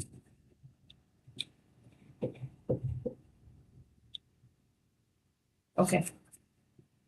So with that, I guess we'll be ready to go into the closed session. A3 and A8. I'm sorry. So you would go into closed session, what Kim was saying is, so this would be to go into closed session under 2.23711A3 and 2.23711A8. A3 relates to discussion or consideration of the acquisition of real property for a public purpose or of the disposition of publicly held real property, where discussion in an open meeting would adversely affect the bargaining position or negotiating strategy of the public body. And that relates to some property out in the Commerce Center. And then 2.23711A8, consultation with legal counsel. And that has to do with discussion of possible liability and contract issues. So just for clarification. I'll take a motion to go in closed session. Can I ask you a question first? You have any update on the opioid stuff that we need to know about yet? I don't have an update for you at this time, although I have received the data. It's a very large file. That one that I overlooked? Yes. Oh boy, I can't wait to read that. We provide it, yeah. I'm sorry. Take a motion to go in closed session. Okay, if So moved. never mind. No, I was just gonna, so the updates that I have are related to the opioid funds. Of course, I think I sent you all the press release the other night about the regional application to the opioid abatement authority has made it through the committee level last Friday. And will be taken up towards the end of the month, and that would be about $3.6 million that would come to the region for that regional proposal. And while there are a couple other similar size, I will say in looking through the list, there are no others that have as many participants. So we are really hopeful. Yeah, I about noticed that too. And then the other piece is, as Kim and I have been looking at the books, you know, to kind of looking to close out at the end of June, the payments the number of payments that we have received from some of those different settlement organizations is not what was in the spreadsheet from the state, and so I followed up with them, and then Steve's following up with the settlement staff about that to make sure that there's not another portal or some other place that we need to be looking, because it's not that the amounts that are coming in from each one are just different. It's that we're not getting as many buckets as we thought we were at this point. Right. So we're all working through that. So that's maybe another piece that Mr. Booth was asking about. Sorry. Motion and second. Sorry, who's he? Booth? She motioned, I'd say. Yep. All right. Okay, so it's. Okay, so thank you. Thank you for allowing me that clarification. And so now on the motion to go to closed session under 2.23711A3 and 2.23711A8. Ms. Cookenbook, Yes. Mr. Booth, Yeah. Ms. Bechtold, Yes. Mr. Cox, Yes. and Mr. Terman. Yes. All right, we'll move to closed session.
So moved. Second. All right, on the motion to come out of closed session, Ms. Bechtel, Yes. Ms. Cookenbook, Yes. Mr. Cox, Yes. Mr. Booth, Yes. and Mr. Turner. Yes, All right, I take a motion to certify that we only discussed those things we went into closed session for. So move. Second. all right, on the motion to certify, we only talked about the things that we were supposed to talk about in closed session. Mr. Booth, Yes. Mr. Cox, Yes. Ms. Bechtel, Yes. Ms. Cookenbook, Yes. and Mr. Turner. Yes. All right, we are out and certified. Take a few minutes to eat lunch. Take a break. Whatever you'd like to do. Thank you.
Oh, pretty good old days. Get Linda there. I hear a siren, it's like a. Yeah. Oh, this is right. Hard. Yep. Before your brain says, you don't have to do anything.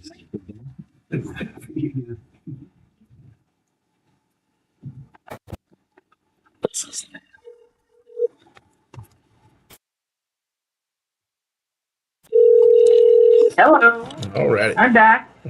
We're back too. Good.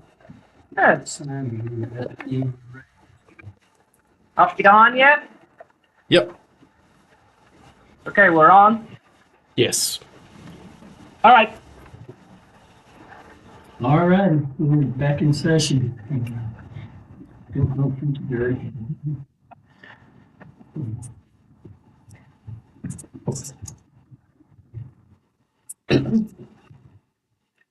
It's sort of get the dates in the report.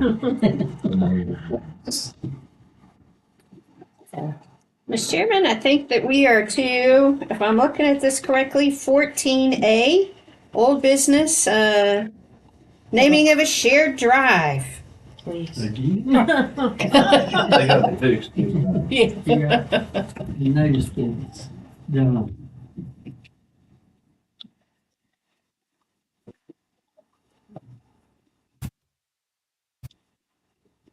Well, if I may, Go ahead.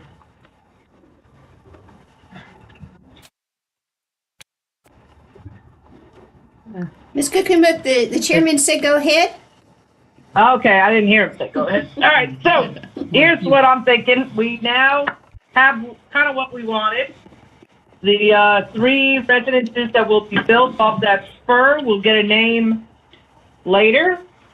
There are 2 addresses on that other road that are established that are not serviced in a way. They are far from 221, especially the furthest, obvious, that sounds funny, the furthest one. I would assume there's the potential this does not, we have made exceptions like this before, as I understand from Mr. Sowers. But it does allow us to now see that there are 2 separate roads.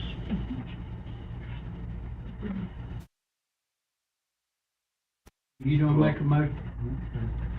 Yeah, and what it actually does, the one going into them 3 lots are just a driveway into the one lot. So. Yeah. So, and you got a driveway to the center house and then of course the house on the end. And since they've already established, some part of the construction on the new house, then that's been allowed in the past. And this addresses every problem I had with it. Mm-hmm. Yeah. Yeah, I just wanted to say, for me, I think it works. I still am a little troubled by the fact that there's only 2 addresses on the other road, the Water Haven now. But we have made exceptions. But I'm just wondering. Approve it.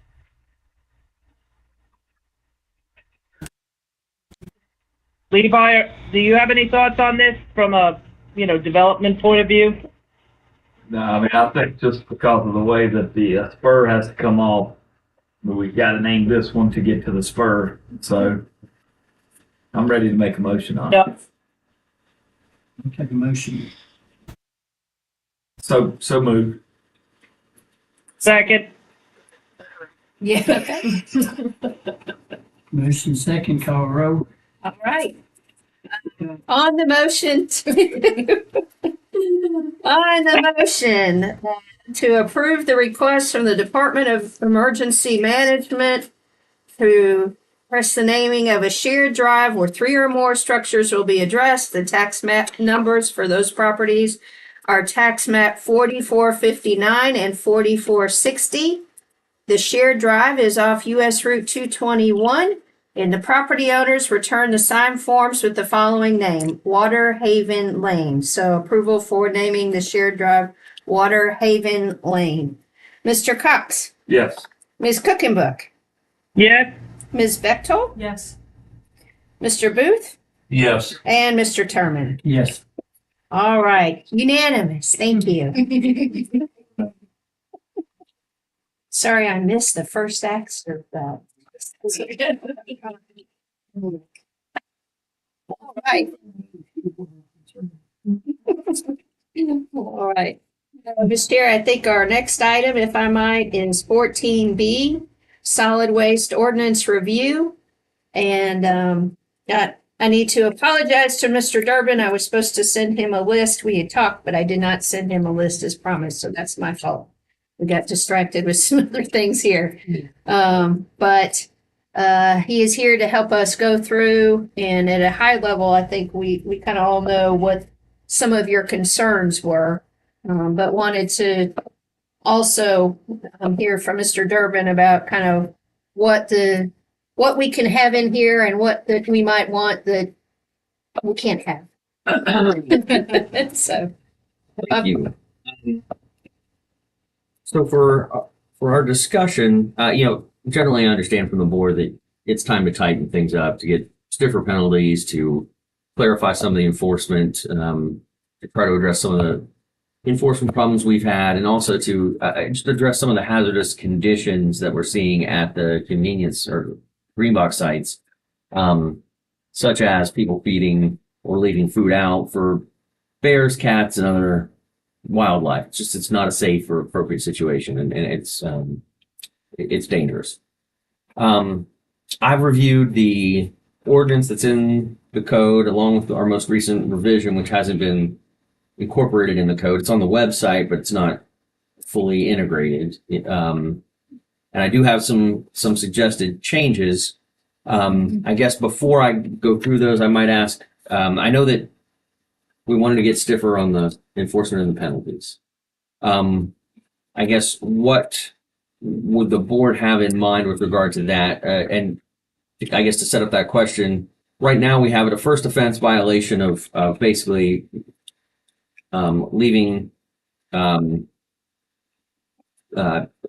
waste outside the green box, or overfilling the green box, or unauthorized use of the green box for an out of county individual. That's initially subject to a $75 civil penalty. Are we at the point that we want to abolish that? It's not necessary. Glenn had a good idea about, was $250 fine, and then like 50-hour community sentence. Community service in lieu of community pay. service, yeah. Community service in lieu of fine, if that's an option. It would be. That's something that I don't. Not the best idea. Well, no, I mean this in terms of having it. The first offense is a civil violation. When you take an individual to court for the $250, if we made it a civil violation, we could always agree to settle it civilly, or you agree to volunteer, or maybe they're going to clean up some of those sites and kind of see the problem that it's causing for the county. So It might be an educational.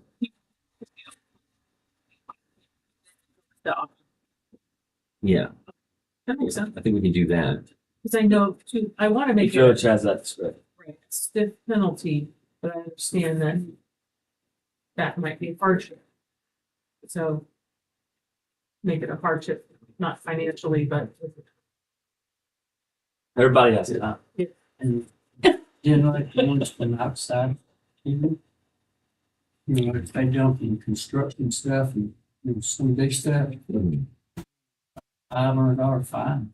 We could break that up. So first, for a county resident, we could keep a civil mechanism, but we could revise this so that for out of county disposal, there's no civil penalty, no first offense, second offense. It's $500. it's a minimum $500 fine. and then First offense. First offense.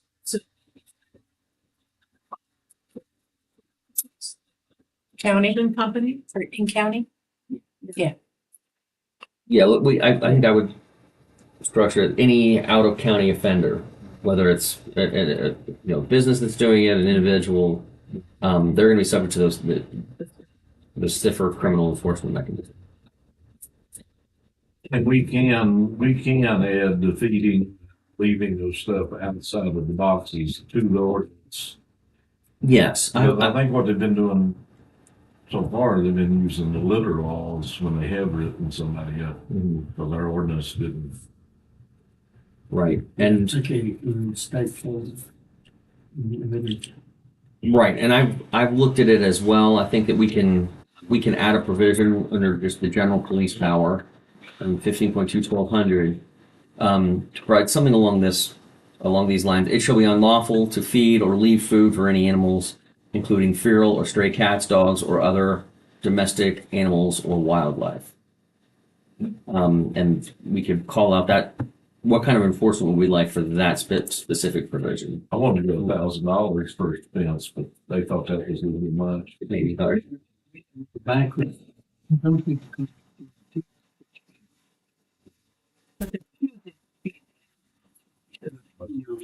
like that, I think it should be a little stiffer than, using our boxes first things. If it's somebody from the county, maybe pay a little more. So, what do you? I think we settled on first offense 250. That option. But on the state of offense, I think you're double it. No, that's what we was talking about about feeding animals. If they get caught feeding animals, maybe have a little stiffer fine. Oh, I believe it. I'm right there with you. $500? Yeah. Yeah, because that's what's bringing our bar problem and everything else.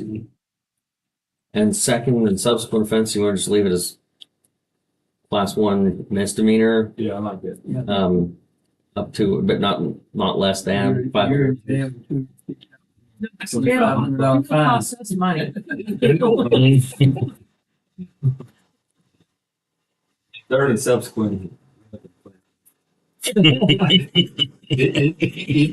We can't do Billy's. It needs to be drastically jumped. If you're done that the first time and you got caught, you paid your $500 fine. If you come back and do it again, then it should hurt.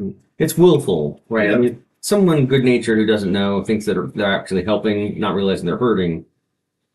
And if they want to feed animals on their own property, they have that right. There's guidelines by the Gaming Commission on what you can and can't do. That's their business. But I'm just get them away. But attracting wildlife, Yeah. yeah.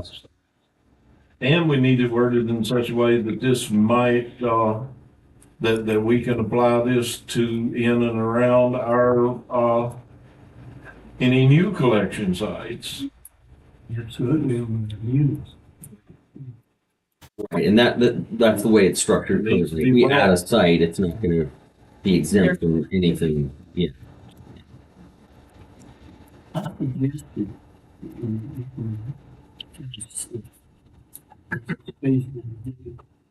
Millsap, after we, figure out what the fines and everything is going to do, that she can write us a nice letter that's got a little force in it and put it in Pearl News. So this is what's going to happen. We're even in Montgomery County. All of us are out. Yeah. And this is what's going to happen if you. Well, just tell them that this become a financial burden on the citizens of Floyd County. So we need to take steps to. the county spends a lot of money to provide this service. We don't have door-to-door pickup, and this is one way that the county protects public health and safety by having some options for the citizens to dispose of trash. It's paid for citizens' tax dollars, and so it's restricted to citizens or property owners. And it also doesn't apply right now to those in the Franklin County, that we have an agreement with their county where they pay us to allow certain citizens. If they're still paying. Yeah, there is a provision. There is a provision that says without, like the board of supervisors may waive that requirement, restricting it to county residents or county real property owners. And that is in there. I don't know when was the last time or if it's ever been updated, but we might need to review that price that we're doing it with Franklin County under that agreement. I don't recall that being updated. Not during my tenure, so I don't know. We may have to maybe raise those rates. And Franklin was paying the rate. Yeah, Franklin County. Yeah, they were paying the rate. At one time, the county government was paying. Yeah. Yeah, county government. Yeah, I think we need, I'm sure it hasn't been checked. And it costs us a lot more to send our trash away. Yeah. I think Talking about folks up there, You're talking talking about Walnut Knob. Yeah, Walnut Knob. It's sort of like, I was asking, like, if you go into Carroll County, you go to the top of the hill, Dickerson Road turns to the left. Go around one curve, you're in Carroll County, go around the next curve, you're in Floyd, we need to make some leeway there for those people. That maybe on Dickerson Road's got a Willis address. Maybe they can enter into an agreement with us, Mr. Chairman, like Franklin does, Carroll County. You could do that, or I mean, even if they've got a Willis address, they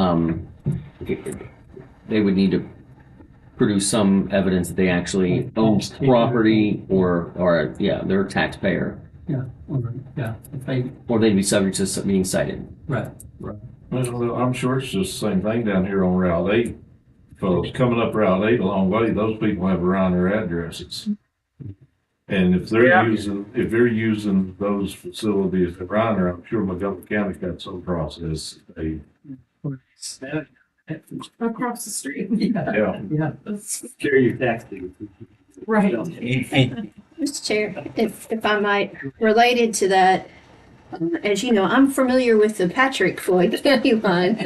And so I know what we've done with several folks along there, but I think some of these other locations is that if they can come in the office with something, whether it's tax ticket or they just tell us and, we look them up on the tax rolls or have Lisa look them up on the tax rolls. If they can prove that they own property and appears to be a place that could be some place that they live, then we go ahead and write them a letter that they can keep in their glove box that's on our letterhead that says they're, we do. Also, yes, but people can. But the waste they deposit in our system has to be generated within our boundaries. In other words, their house is actually outside of the county and they own property in the county. They can deposit waste in the green box, but it has to be waste generated on the property in Floyd County. Correctly.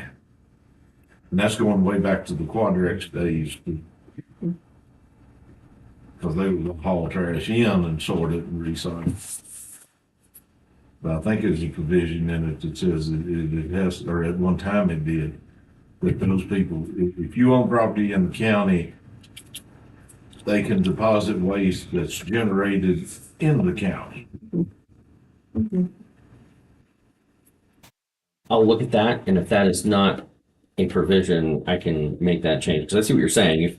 If I live in Christiansburg, but I have a piece of property in Floyd County, I'm paying some Floyd taxes, and that entitles me to dispose of waste that I generate on that property, but I can't be hauling in out of county waste. Well, and also the part of that, the way it was intended too, we were just getting into tourism.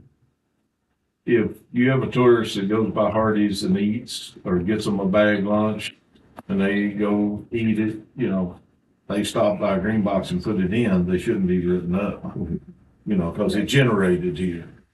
But I don't know how you put that in wording, but that was, I think our sheriff's office will be able to use some common sense on that stuff. Somebody comes through the county and go on vacation and kids and got the candy wrappers and everything and pull in and clean the car out. Part of the burn bread. He's unloading his back of his pickup truck. Yeah, yeah. Damn, I got heartburn. I think you Who should. doesn't go on vacation with a pickup truck full of garbage? Usually that's when you come back. You know, cleaning the house before you leave for vacation. That's right. That's right. Well, if we're ready to move on to some of the next things, I think one of the issues was, there was language in there that suggested that if I get caught violating by hauling trash in to a green box and I'm unauthorized, once I've been given that ticket, then it's sort of a free reign to haul all day. So I've prepared some draft language to correct that and make that real clear that it's by offense, and if they catch you again, it's another offense, and it's right, not a 24-hour pass.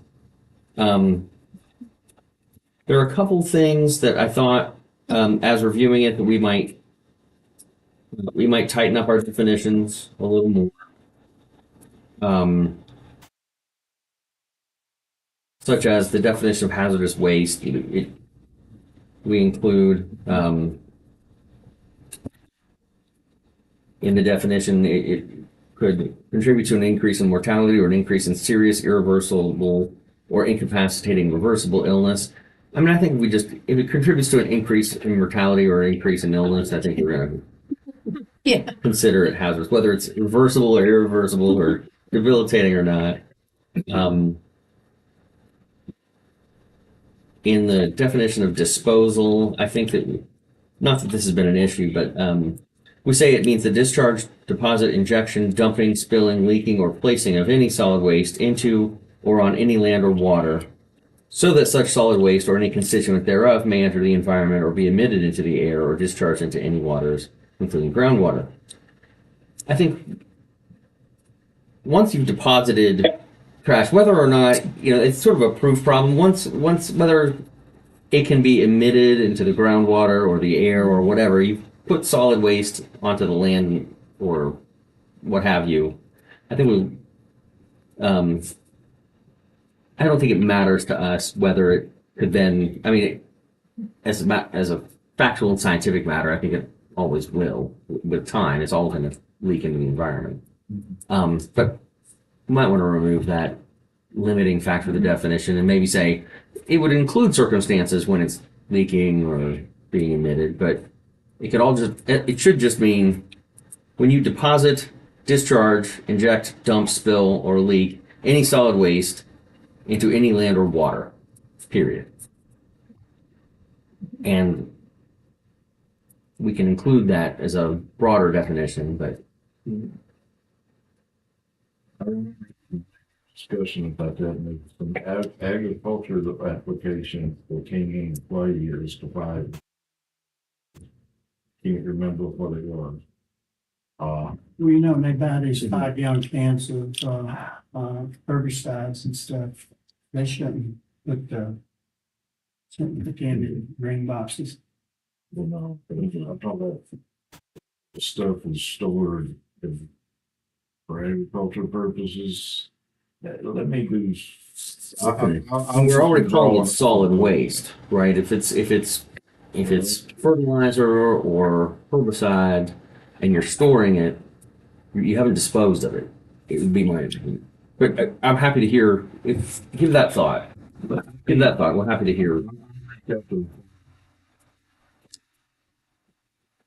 But I do remember during some of the stuff in the discussions about the impact on agriculture, Mm-hmm. and I can't recall exactly. Sorry, Okay. Well, my Rolodex run out after a certain point. I know what you mean. You have a vague recollection. We did that for a reason, but you can't put your finger on it right away. So please just let me know.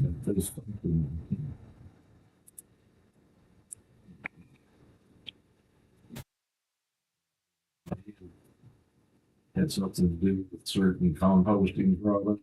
Technically, waste. We just can't. Pull it up. Okay. Other things I thought to tighten it up, in addition to the provision about feeding the animals, you already have the use of bulk containers provision 42-31. And it says the bulk container shall be used in compliance with the notices posted on or near the container. I want to add some language just to make it clear that in addition to all the other requirements of this ordinance, disregarding the notices posted on the container is a violation and can get you subject to the fine and penalties.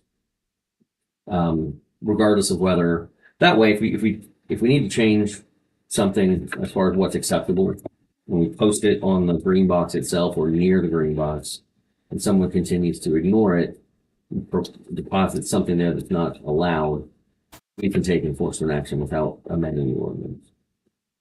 And then otherwise, I just had some sort of additional statutory references and clarifications. I saw a typo in the ordinance that I prepared back in what was it? October? 2019, there was a typo, so we'll correct that. And then beside that, I guess if there are any other concerns or things that the policies that the board would like to see, let me know and we can incorporate it into the draft. But I think you do have some ability to tighten this up and have much stricter enforcement. Only two things I'd add is if you can just make certain there was nothing more that would irritate me than after you would enforce something, and then the judge would find a loophole in the way something's written, not convict. Just you can make sure of that, and then also that we verify and make sure that any of the fine money comes to the county. Yeah, because we want to give it up to fund maybe one of these days to fund code enforcement officer. So I have am I on? Yeah, Yeah. I have a few, I have a few thoughts too. I understand our need to do this. I just wish there was a more, conciliatory way that all of our counties could work together, but that is impossible at this point, the way we have everything set up all throughout our region. So, there's the pie in the sky wish of mine. But to the nuts and bolts of it all, if we move to convenience centers and we do this with our ordinance, how will that affect? Will we need to update the ordinance again? Can we tweak it, like you just said, with other issues? Because, there'll be new issues at convenience centers, people leaving stuff outside, people just throwing it over the fence, those kinds of things. Well, that's why I was saying I thought that those fines and stuff needed to apply. When they pull up there and those Yes, gates, I heard you say that, but those gates, they're gonna follow that. Our people, when they go to open it up, they're gonna have to trash to get in. right. So what I'm saying is the language going to be reflective in there? I may have missed that. I'm sorry if I did, but will there be language to that? Or will we have to adopt or make changes to the ordinance, Steve? That's something I was wondering about, but I figured we would beat that horse when we got to it. Well, he also- Yeah, I hear you. He also said earlier with my question that he was trying to word it where it was broad, where it would apply to a convenience center Right. or a green box site. Yeah. That's how it's understood. One good thing about a convenience center, if it's set up right, like the one we were thinking about, Have enough cameras, so if anybody does that, we will be able to identify them and prosecute them that way. Yeah. And then after a few of them gets prosecuted, they find out, hey, they got eyes on it. You know, Yeah. but, you know, they make cameras if they want to be able to find anything. That's Yeah. where we get the sheriff involved. It's on a little more than a trail. Yeah, there you go. Oh, yeah. So that's a good point. I mean, I'm just, yeah. Anyway, I hear the chairman, you know, saying we need to get something now because the problem is getting out of hand. And, you know, I wish, truly I wish it didn't have to come to this. I wish everybody understood the needs and the dangers that other county citizens are put at risk from their actions, but it doesn't seem, we talk about this a lot. There's been articles written about it. It's been discussed on every platform of, you know, the way people discuss these days. But as much as I mean, this is not to increase the coffers. This is to try and get people to do what we need them to do. So, I don't know.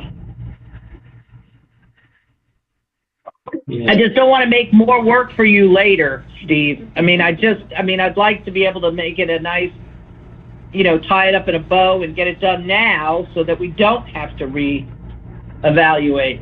Yeah, a blanket provision. There's some language in the ordinance already, but just make sure that we've got a blanket provision that it's unlawful to deposit any solid waste within the boundaries of the county, except within a bulk container provided by the county or a landfill approved as provided in this ordinance. Or a public, you know, other public receptacle that a, you know, business might provide, provided that then they're haul it to the approved. Yeah. Right. So yeah, I like that idea, to just make sure we're making it as broadly applicable as possible. Discuss again. I mean, not that this isn't a good exercise to make sure that we have what we've got, but we're talking about this now pretty detailed, and I can't imagine how much more in detail we could go. I mean, we're thinking of every possibility, in my opinion. I got another one after Dr. Millsaps gets it. That's what we're on. Oh, Lord. Thank you, sir. If I might, sir, just a couple of things I don't know if we want to address in here or not. Currently, the fines from the tickets that are written that are violations of this go into kind of a general bucket. And at this point, it is not possible for us to identify that exactly. So if there's some way that we can, if you all want it to be clear, which seems to be what you've been asking for, that it should be applied to the cost of solid waste enforcement and disposal. Yeah. That if that's appropriate for this, that might be a good thing to add. Yeah. Absolutely. Have a line. Revenue. Yeah. Is that something Yep. we need to put in the ordinance and commit us to that in the future, or is it something that we can just earmark in our budget? I think we can just make a line out and vote it. I would define it on the import, you know what I mean? Yeah, we just have struggled because I know you all have asked repeatedly about how much are we generating in there.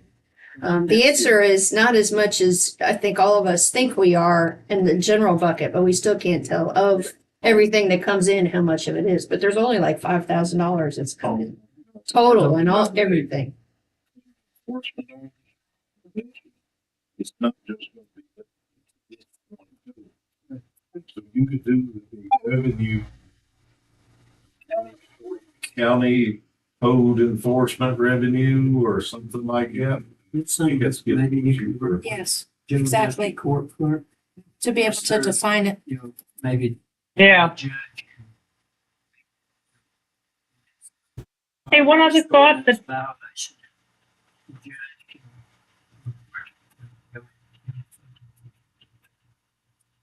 Well, if my understanding, and I try to get this under traffic code, go for it.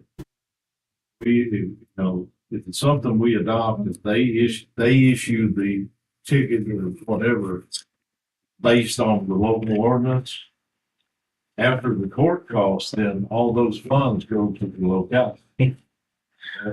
Correct. See, that's what it was with county stickers. It was under a county ordinance.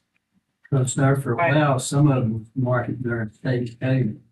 The judge said, no, don't do that, check county ordinance, and that's the way it comes back to you. Right. Violation, if it's written as a violation of state code, Mhm. it's gonna go to the fines will go to the state treasurer. If it's written as assuming there's a authority to have a local ordinance on it, if it's written as a violation of the local ordinance, it should go to the locality's general fund. Because we had to get a cheat sheet where it instead of like violation of 46.219, it was county code Yeah. 50 something, whatever. Then the county got.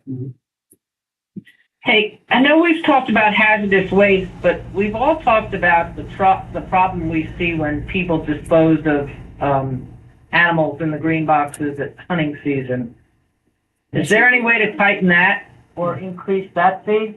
That's a good point. We need a little stiffer fine on that than dumping them over the bank that agree with the Yes. Yeah. Why don't we just carve out a specific provision for that? Yeah, let's do that. We have lots of carcasses that show up Yeah. of all types. Yeah, I know. It's not just hunting. Yeah, I know. But that should be illegal because that is hazardous. They pull in a in up sense. there at Buffalo Mountain instead of pulling around the boxes. They just pull around. Cut the head off the body right out in the middle of the drive. Mm. And we get cows and pigs and all kinds of crazy. Yeah. And put the steers. A couple of live bears too, but that's also. Waste one too happy with me.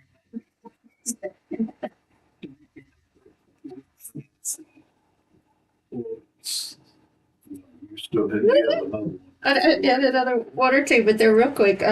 These are ones I don't really know if there's a solution to, but just something to be cognizant of is, we have over 120 Airbnbs, VRBOs. And so I don't know if there's some way that we need to kind of address that issue. And I don't know what that would be, but a lot of those places have rules when you leave that you gotta take your trash out. And so that would be somebody pulling up to a green box with a bag of trash from someplace else.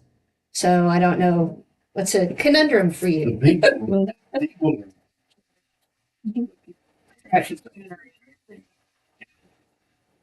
Yeah, so I don't know if there's anything, but just recognizing that that is a growing part of our tourism economy, we might have to have some way to think about it.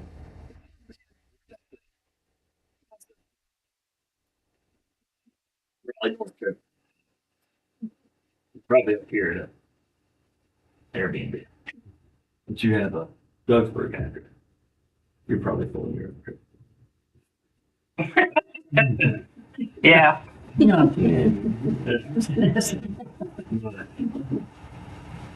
And then the only other thing I was going to mention is just recycling. If there's any way we can encourage people to just, even if it's just part of the discussion item of the ordinance, encourage folks to recycle and sort to the extent we still do that. All that reduces our costs. That's probably just some kind of language in there. And that was all of that. I was only going to say, as far as the Airbnb Verbo issue, I mean, arguably that solid waste is generated by the Floyd County business. Right? If those guests, the tourists are there, they're generating. If it's like if it were a hotel, it would be clear that that's solid waste being generated by the hotel business.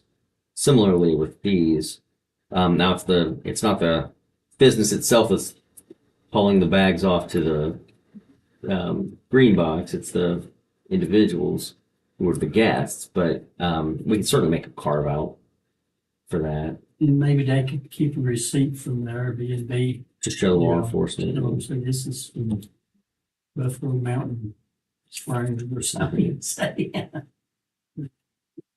And we currently charge the Airbnbs a registration fee, a yearly registration fee. If they're registered, which gets back to the other item on your I was agenda, but thinking if that's an ongoing issue, increase their registration fee, say, for the additional. So, sorry. And a business, and a business. No. I don't have that many boxes. Seniors are.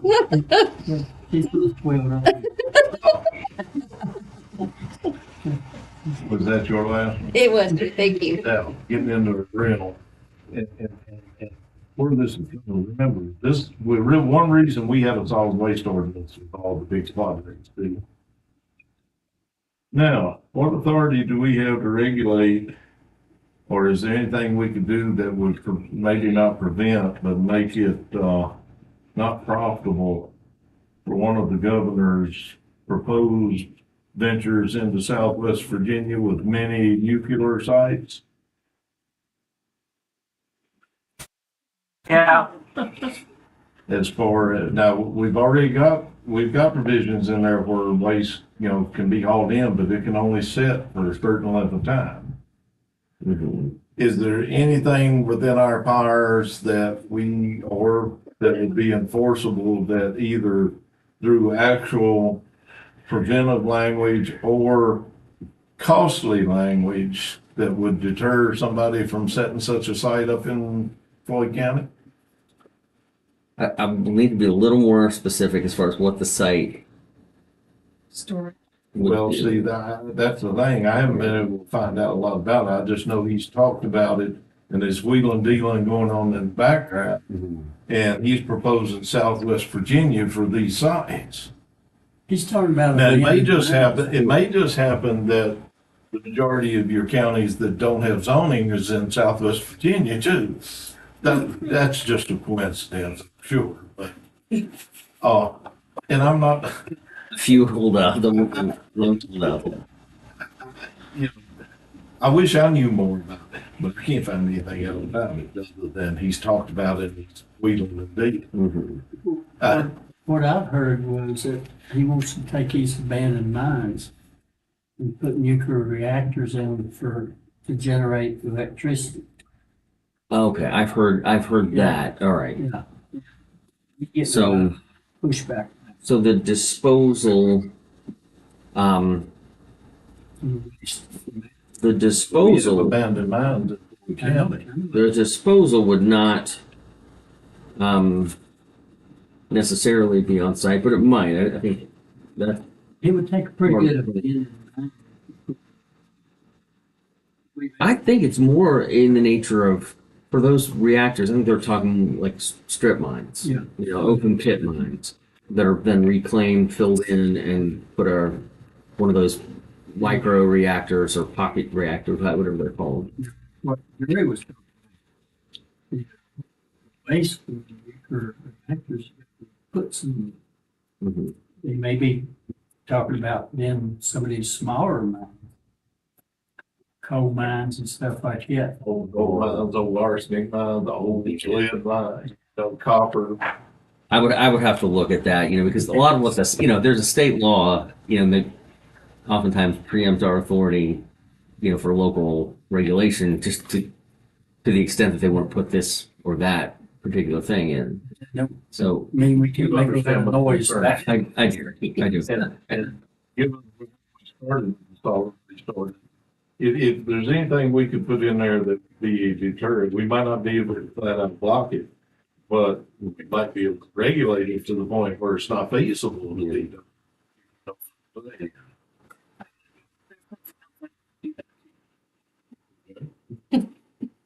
solid waste.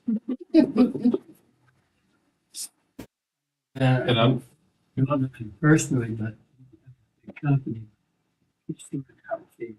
I'm thinking, and he still has to spare my house. And he said it'd be a cold day and he would work. Or he'd ever put one in his mind. You know, because he's got a bunch of, clothes on. So the governor's gonna get a lot of pushback. I just want to make sure if we can cover it, we need to cover it. It's sort of like a lot of stuff that we do, we need to get ahead of, Well, get a game plan before it gets you. and I'm not trying to create a stir, it's just, That probably fits. I mean, given what we started with back in the nineties with this and the reasoning, it's still, mhm. it's to protect the county. I mean, this would be hazardous waste and higher level than hazardous waste and all that over nuclear waste because of the long term hazardous nature of it. So,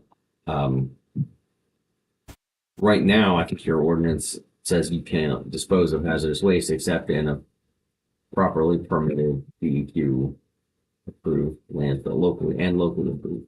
And what we want to do is to do whatever we can to make sure that it's not feasible for somebody to open a properly operated, properly. You understand what I'm saying?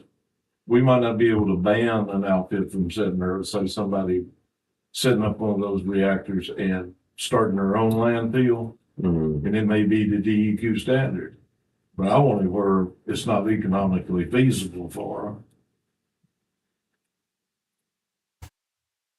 They be wrong, but I got a feeling if they keep up with this electric car stuff, with all these lithium batteries and all that stuff that goes into them, eventually county's gonna have to come up with someplace to store them electric cars and they burn up or blow up or whatever. Or somebody shows up with a lithium battery that's run its course and Trying to get rid of it. and trying to get rid of it. You know, that definitely is not considered incidental to the load at Floyd's Mountain. I can guarantee you, I can hear them standing on their heads now. I see them canceling our contract. Yes, they'll cancel it in a hurry. But you see where I'm, Yeah. and I'm not trying to say the deal. Trying to make problems for you. No, I'm not, but. No, I say I am. No, you're not. We anticipate what you want to anticipate what potentially comes. Yeah.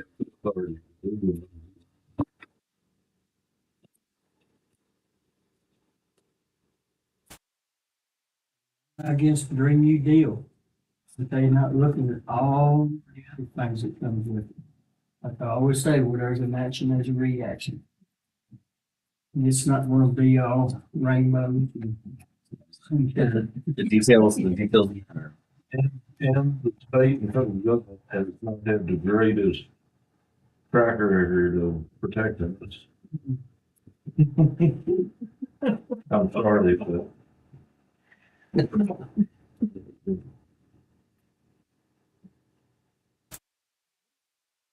Next.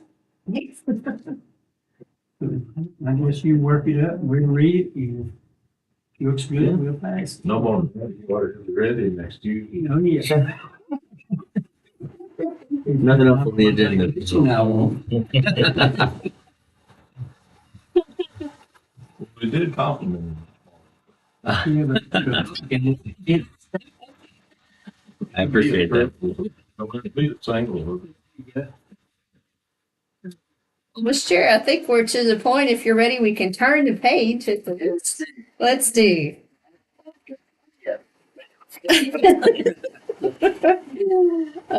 So if I might, 15A is your next item, I believe, which is the New River Valley Community Services Board appointments.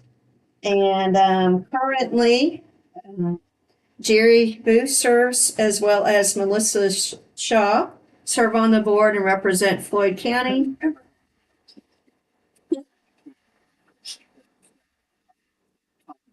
Oh, yes. And So she is the only one who is up for reappointment this year. Mr. Booth is not. Yeah, she's up. Yeah, exactly. Yeah. Did we reach out? So if I might, but Melissa is on so her reappointment is up, but she cannot be reappointed because she is, due to time constraints. Therefore, we would need one new member to be appointed to the board. This is from Ashley Wilson at New River Valley Community Services. So we would need, I think our request would be, since she is not able to serve, if you would allow us to go ahead and advertise this and bring it back. I think previously policies was if something come open like that, to go ahead and advertise. Okay. Yeah. That way you didn't have to wait on us in between meetings and stuff. I believe is the way we would. That was correct, Jerry. Yeah. So, when appointment comes up, I'd go ahead and re-advertise it and then that just helps speed everything. Yeah, we'd be happy to do that. That'd be great. So, all right.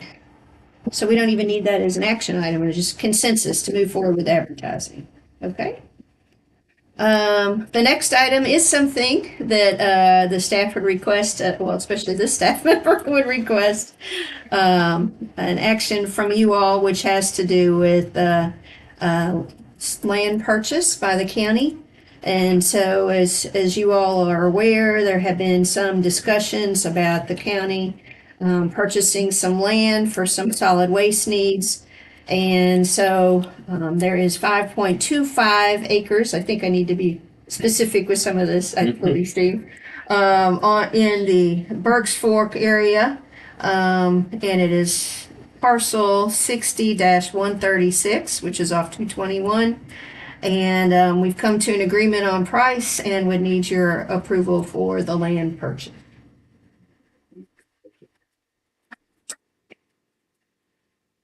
That include that other, Because that is not, so there has been conversation about an additional donation in addition to the sale.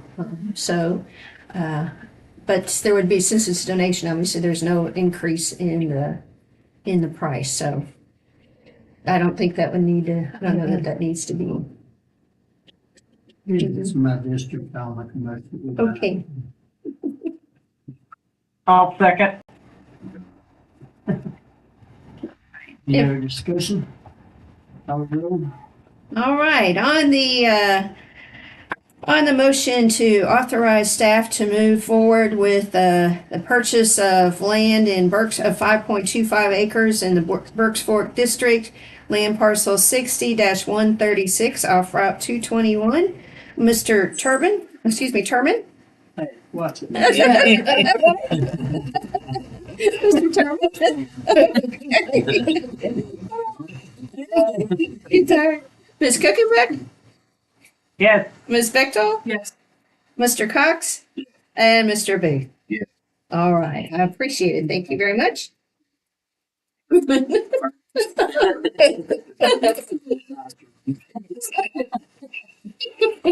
Apologies. It's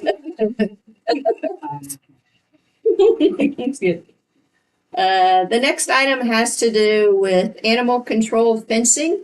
And as you all know, in previous meetings, we've had some discussion and some requests from folks in the community to put fencing around the green space next to the animal control building for purposes of people being able to interact with animals when they're not just confined essentially in a cage, which of course they behave differently, as the chairman and I have talked about recently.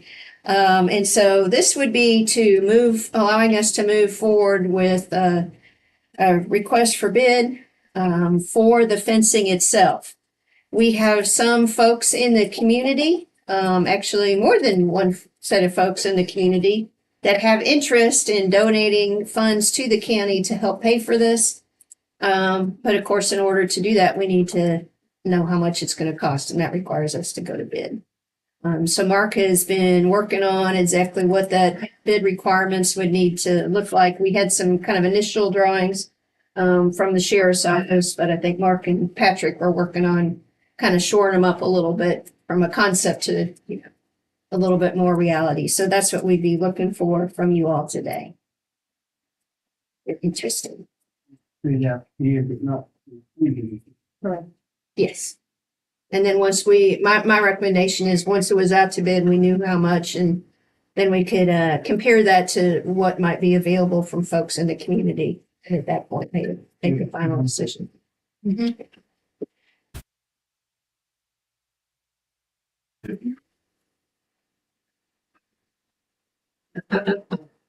Have you checked with our insurance provider or whatever on what increased cost on what potential increased liability might be incurred with such a project?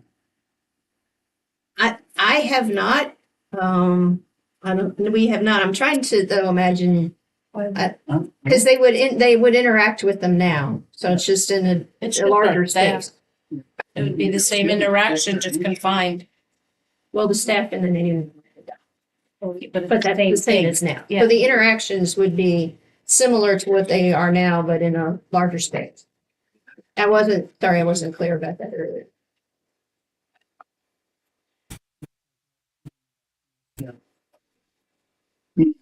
So, in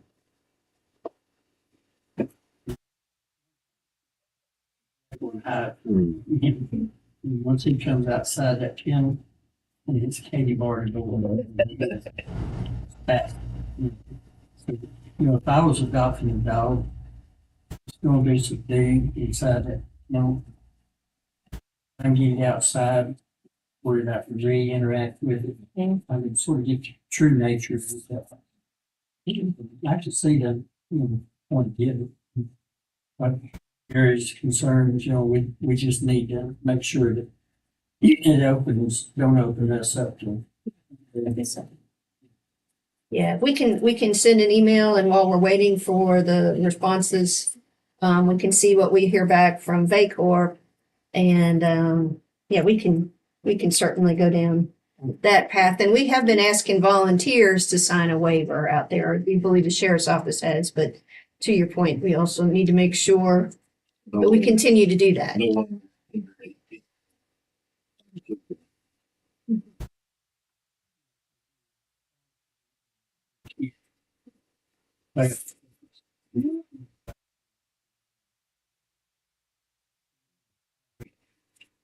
You can do that before a final vote takes place. Yeah, we can look into some of those things and bring you some information. Just gives us some.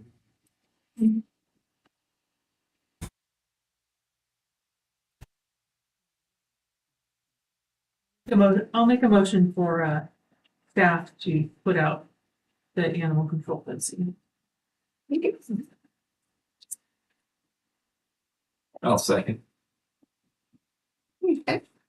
On the authorization for staff to go out to bid on additional fencing at the animal control location, Ms. Bechtel, Yes. Mr. Cox, Yes. Ms. Cookenbook? Yep. Okay. Mr. Booth? No, Nope. Okay. And Mr. Terman? Yes. All right. everything doesn't always have to be. But you will have my lunch next. Then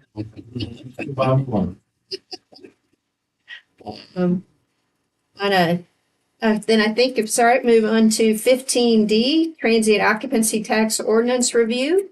That is something that the commissioner pointed out to us earlier, and we failed to put on the agenda, and we should have. So we wanted to circle back and make sure that we do that there was some change in state law currently, or I guess under previous law.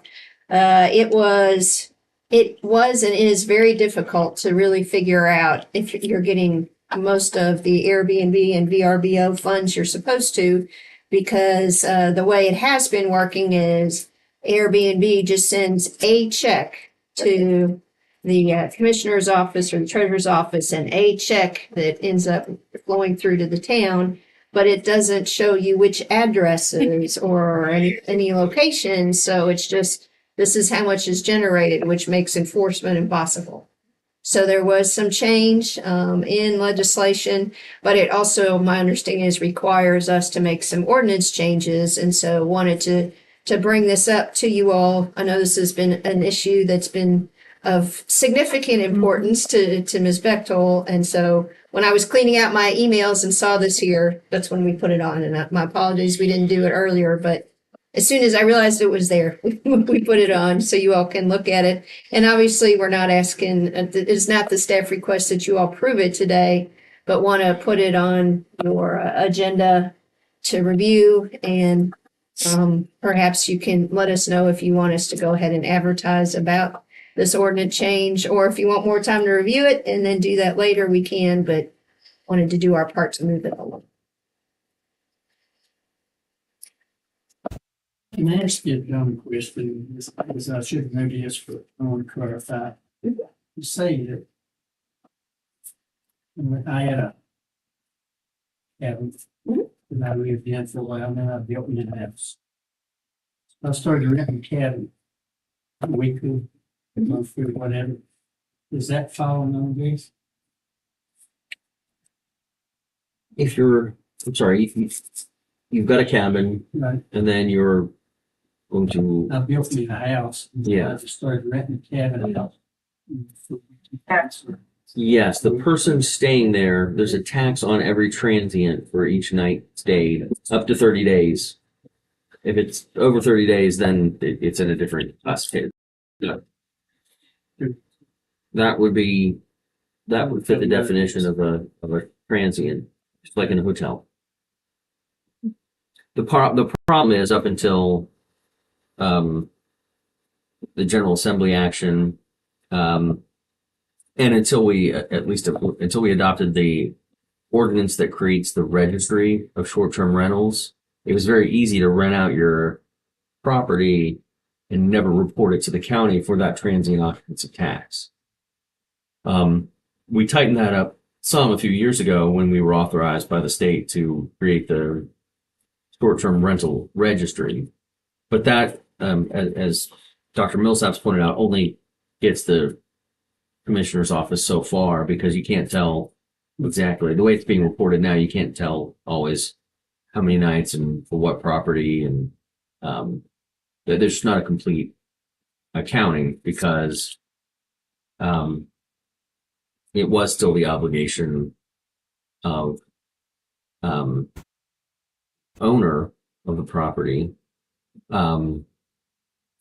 Recent action, I want to say 2 or 3 years ago, then it became the obligation of VRBO or Airbnb to make those disbursements, but they refused to break it out by property address or date, so you couldn't exactly tell whether, if you got one payment from VRBO for the cabin that you're talking about, you may have rented it out 20 times. We wouldn't know whether it was just one transient occupancy tax night or 20 nights that we should be getting revenue for.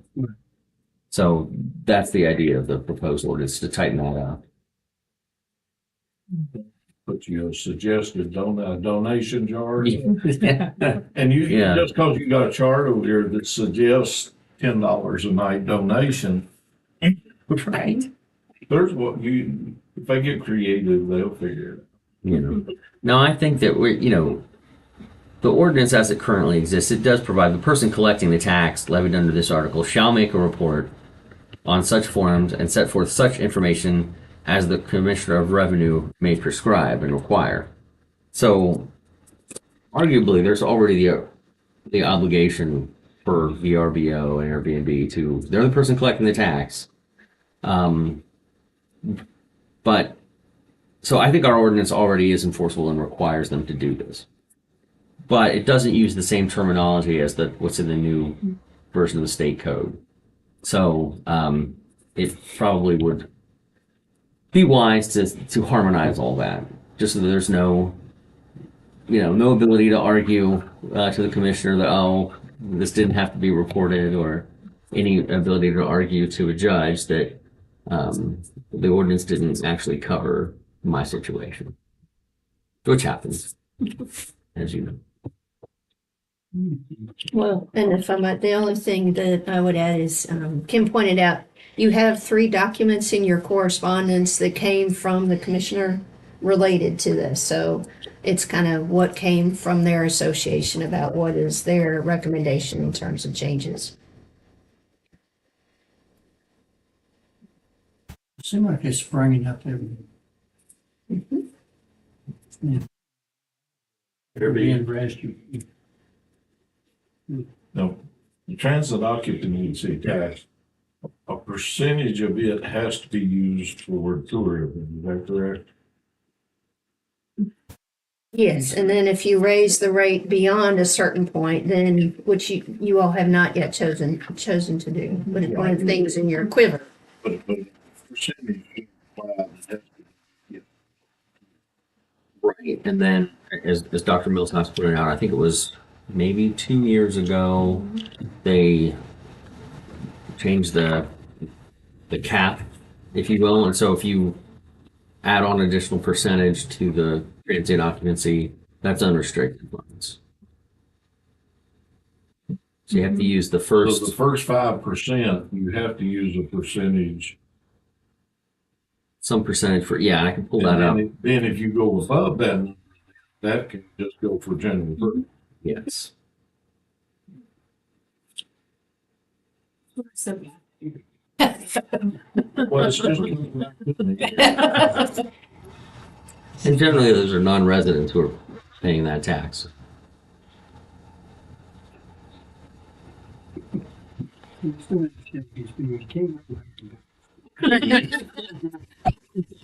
Building videos, barely nothing to do with Do that.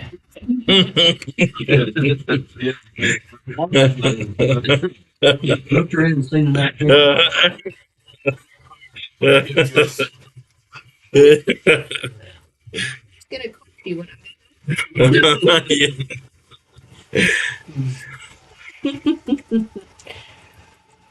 So we can just kind of leave this here if you like, and then when we get together again, you all can let us know if you want us to advertise and take this issue up or not.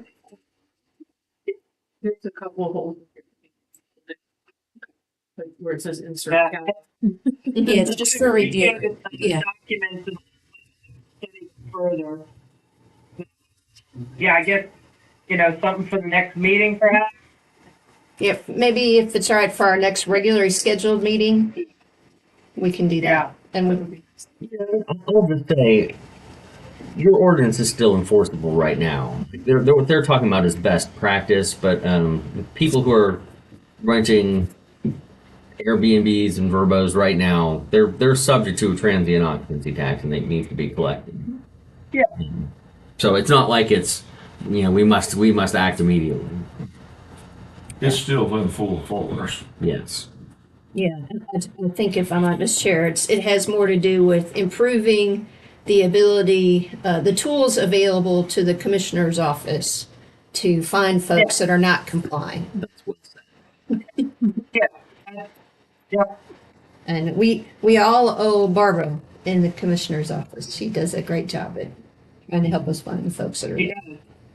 So, all right, we'll move on from that. And unless you all have something else, I'm just down to my report and correspondence and things. Case, then, Yeah. if there's nothing else for me, I will take my leave. Yeah. He probably going by the office. There may be some stuff. Hey, Twitter folks, good to see you all. Thank you for everything. And see you next Tuesday, I guess. You get that. There will be a discount on the bill.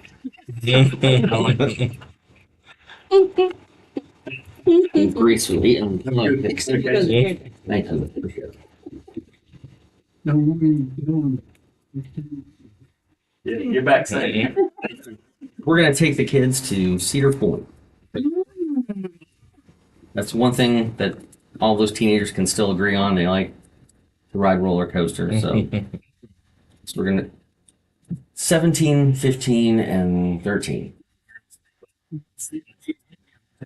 Yeah. Did I get? They're not supposed to be that old. I know. They're supposed to be little kids. My best. Thank you, Steve. Thank you. Thank you, Steve. Really appreciate it. Bye. All right, and I do have a couple of things to add to my list here, but hopefully they won't take long. In terms of the radio system, though, as you all know, we've kind of put a pause on that for the time being, as we're trying to look for additional tower sites. Kevin and I have been having some conversations with some landowners around that, and we have had also some of the other surrounding jurisdictions conversations with them. So we are trying to find new sets of tower locations that might work for us, and particularly ones that we may be putting up our own tower, but it would not be a full, big cell tower, but pretty much a really tall stick, maybe about, depending which one, 150 feet or so. Any luck on that? Would it be what, sir? And so you have any luck finding any site? We have Kevin's identified a couple of different places in multiple parts of the county, and we've been having informal conversations with folks about would they be willing to let us do that. So I think that's been pretty helpful. One of the challenges, candidly, we have had with Motorola is they are reluctant to run that list of towers until they've come out and looked at them and all of that. So we have a little bit of a disagreement between all of us about that. So we'll keep pushing on that, but there'll be more to follow on that. Just remember.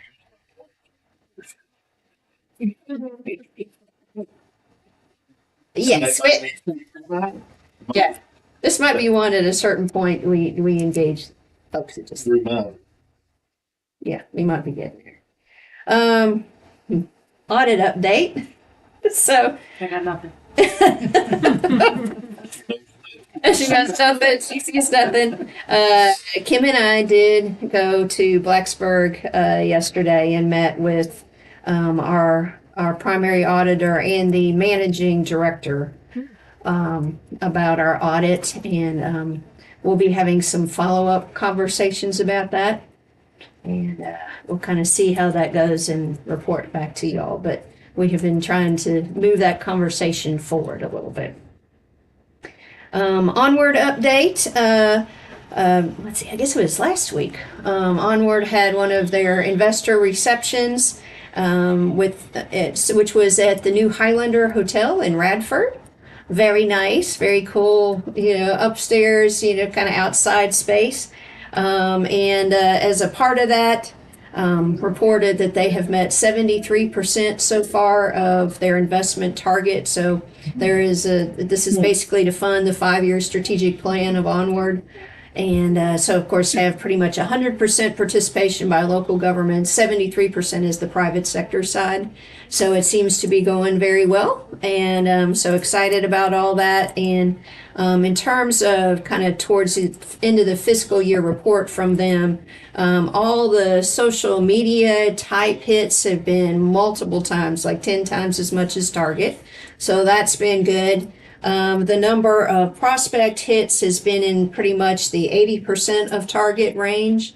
And so that's been a little disappointing, but still trying to kind of see what opportunities are there. Some of the challenges, as you all know, of course, our folks are not only looking for buildings, but they're looking for extremely large buildings.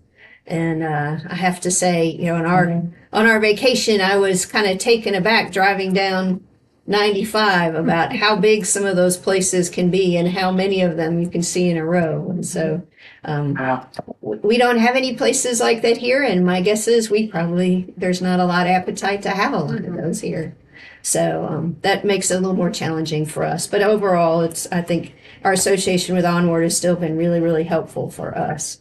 Road spreadsheet I mentioned to y'all, so we'll try to, Kim and I were, as we said, trying to take notes, and we'll reach out to David, and then a couple of you did send me notes about some things in your district.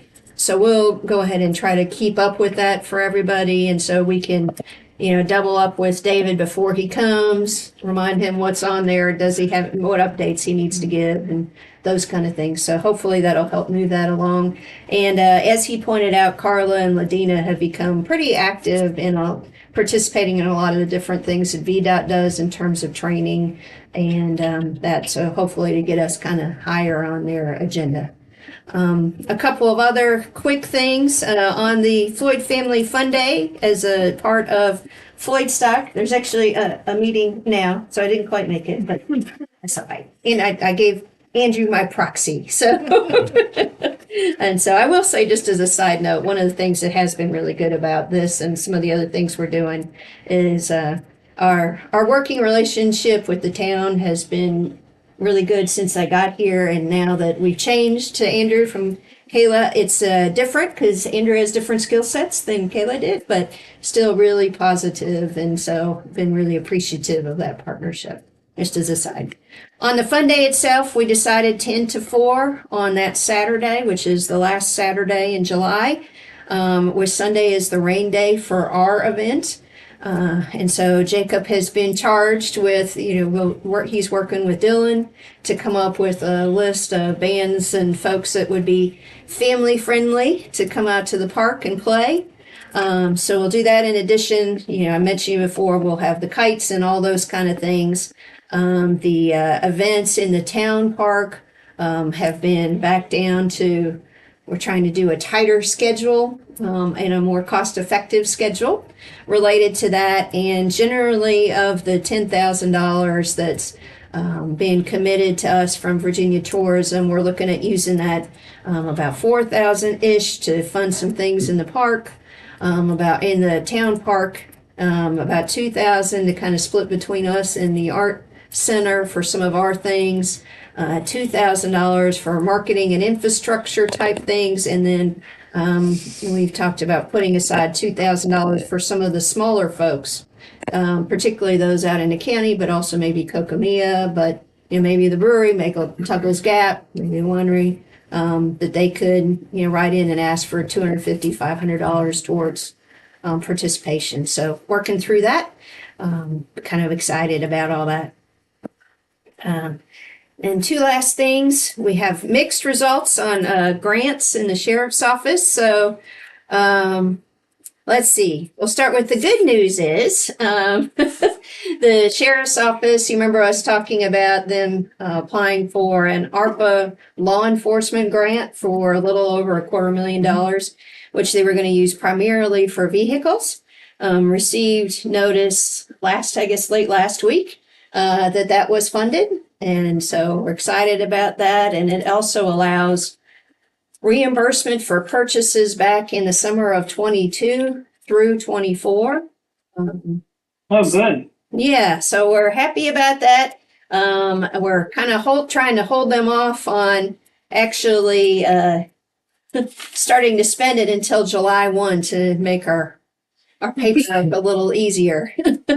It just makes the audit a lot cleaner if we can do that. So we'll be working with them on that.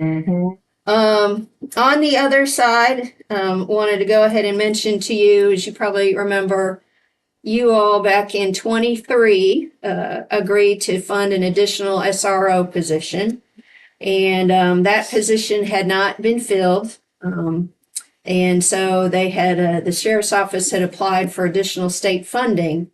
And as the timing works out, the timing for the person that the sheriff's office has decided to hire, we believe, is the 15th of June. And if that happens, you all, that will technically turn into supplanting because you all will have, it will already been expended before June 20th when you're expected to vote on your budget. So given that, for the first time ever, I had to write a letter declining the state funds. And so that's the downside on that. So I wanted to make sure that you all were aware of that. Having said that, the sheriff has found someone that he wants to start later this week to be an SRO for that last position, but it will be a county funded position. Missed your record. No, man. We'll try to make it up to you. Yeah, it's tough, man. I don't like giving money back. So, but I'm also, I will say with the Munis, one of the things that we went ahead and paid a little extra for was a grants management module. And selfishly, we had done it for the EDA because Tabitha spends so much time tracking those grants. But in reality, I think it'll also be really helpful to their office. So a lot of these kind of details that right now you have to remember, hopefully the system will help us remember. So I think that. Got it. Yes. Should be good on. Yes. Yes. I'm hopeful. Yeah, I've that's great. Yeah, I'd forgotten about that. So thank you, Mr. Reed. That's true. And then the final thing was something that Kevin asked me to mention to you all, just to put on your agenda in general, is that we might be approaching the time if you have interest in having any kind of a tower ordinance. You might want to do it soon. So. Okay. Since we are going out and trying to acquire towers and build towers. You can Steve and see how the ridge line would apply to. Yeah.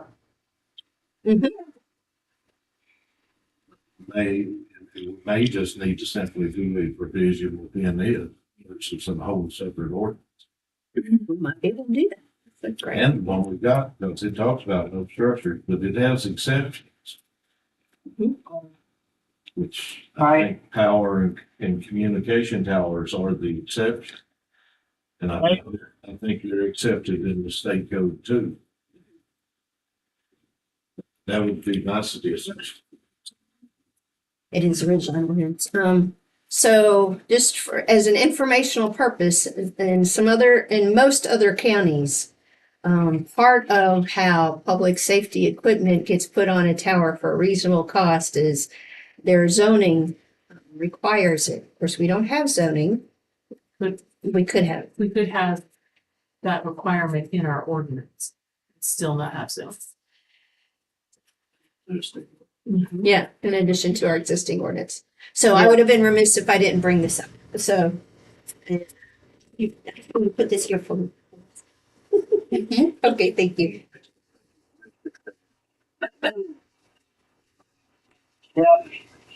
Yeah. And then the final thing I have is actually an item of good news. So this is from Angie. Well, no, but there's the. So what I have here that Kim shared with me, and then also as a reminder related, this is about ACE, about the ACE program. So we have a very nice thank you letter from Angela Covey. On behalf of the New River Community College Educational Foundation, I would like to extend a grateful thank you for your recent contribution to the Floyd County ACE Fund. It will certainly put to good use as we strive to provide the best possible educational experiences for students. Thank you again for your support. And what that's reminded me of is my final item, which is Angie and I had a conversation the other day and talked a little bit more about how they could do a better job of reaching out and being able to reach students who are not necessarily in the public education program, but are students that are in homeschool or in some of the private schools that are in the county. And because we have such a large proportion of our kids that are in there, it's certainly not been a decision, but it's just, it's easier to go to just the high school. But so we talked through some ways that we can do that. And they're very committed to all the kids in the county as part of the ACE program, no matter how their parents choose to educate them. You just read my mind, because I was actually thinking about that.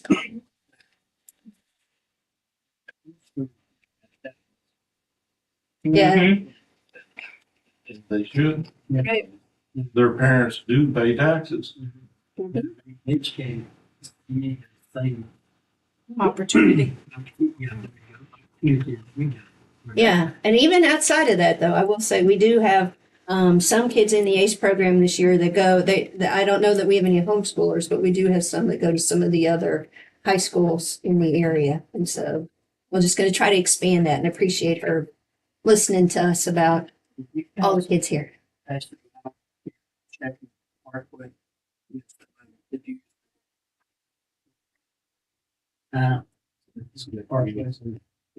Parkway? No, I have to admit, we've been kind of greedy. Yeah.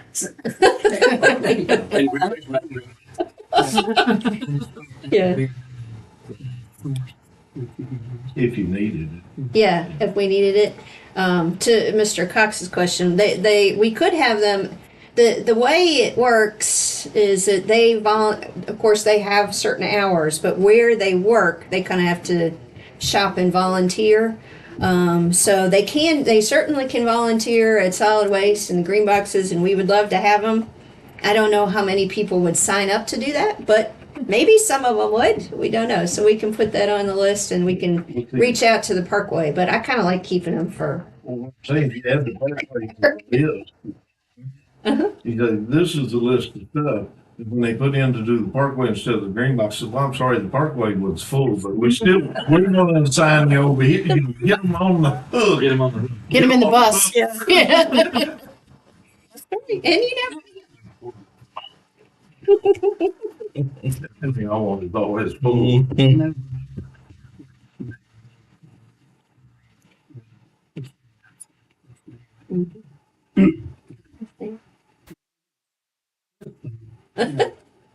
That's what Jesse says.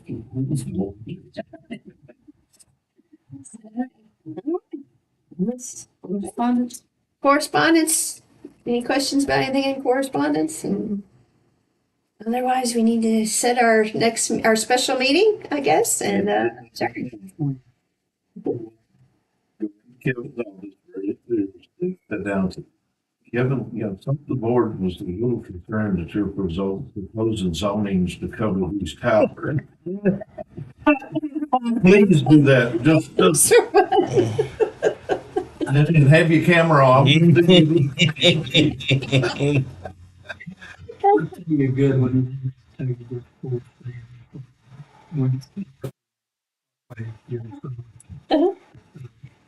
Jerry knows what I'm talking about. Jesse. His son worked for VDOT for years.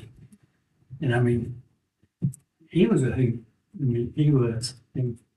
But they was having us putting traffic counters out on Mayor's Mill.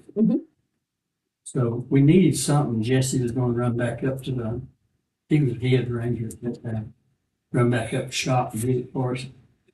So I like to get around people. So I asked him, I said, you want round holes or square holes? And he said, I want one each. Okay, you got it. While he was gone, we took a spade and cut one of them out square. Dug it and rained. He made pictures of it. He went all over the post. He is dead. Not funny. You gotta have fun with you. That's right. Yep. All right, so 27th. 9 o'clock. And 40. 9 or 9:30? I mean, it's late, what I'm saying. Wow. Does that work for you? How's that work? And then run.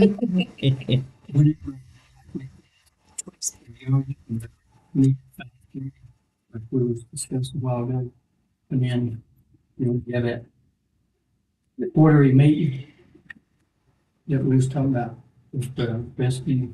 Whoa. Yeah. Okay. That's on the 27th. That's what we said. Yeah, we got a special meeting on the budget. Yes. 30 a.m., right? 20.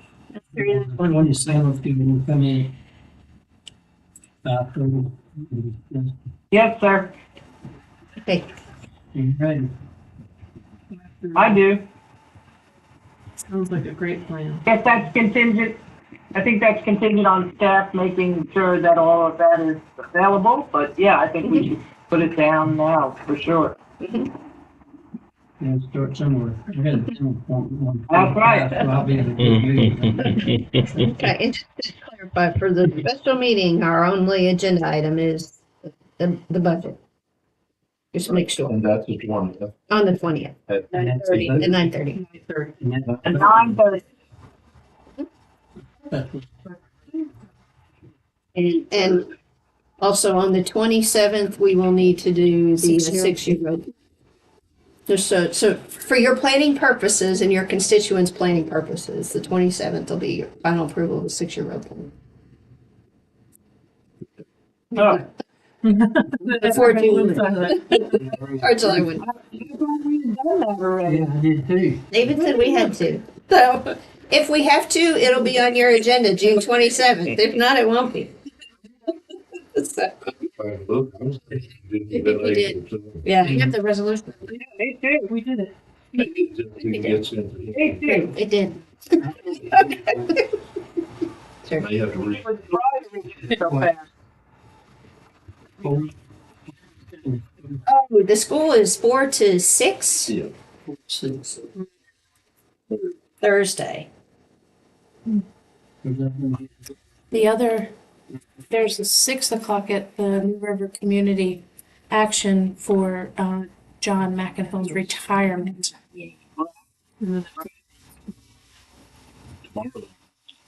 Yeah. 10th and 11th district meetings, Rocky Mount. Right. Wish I can ask you this after it adjourns, because I'll take a motion to adjourn. Move. Second. All right, on the motion to adjourn, Ms. Bechtel. Yes. Ms. Kickenbuck. Good, yep. Mr. Cox. Yes. Mr. Booth. Yes. Yep. Mr. Terman. Yes.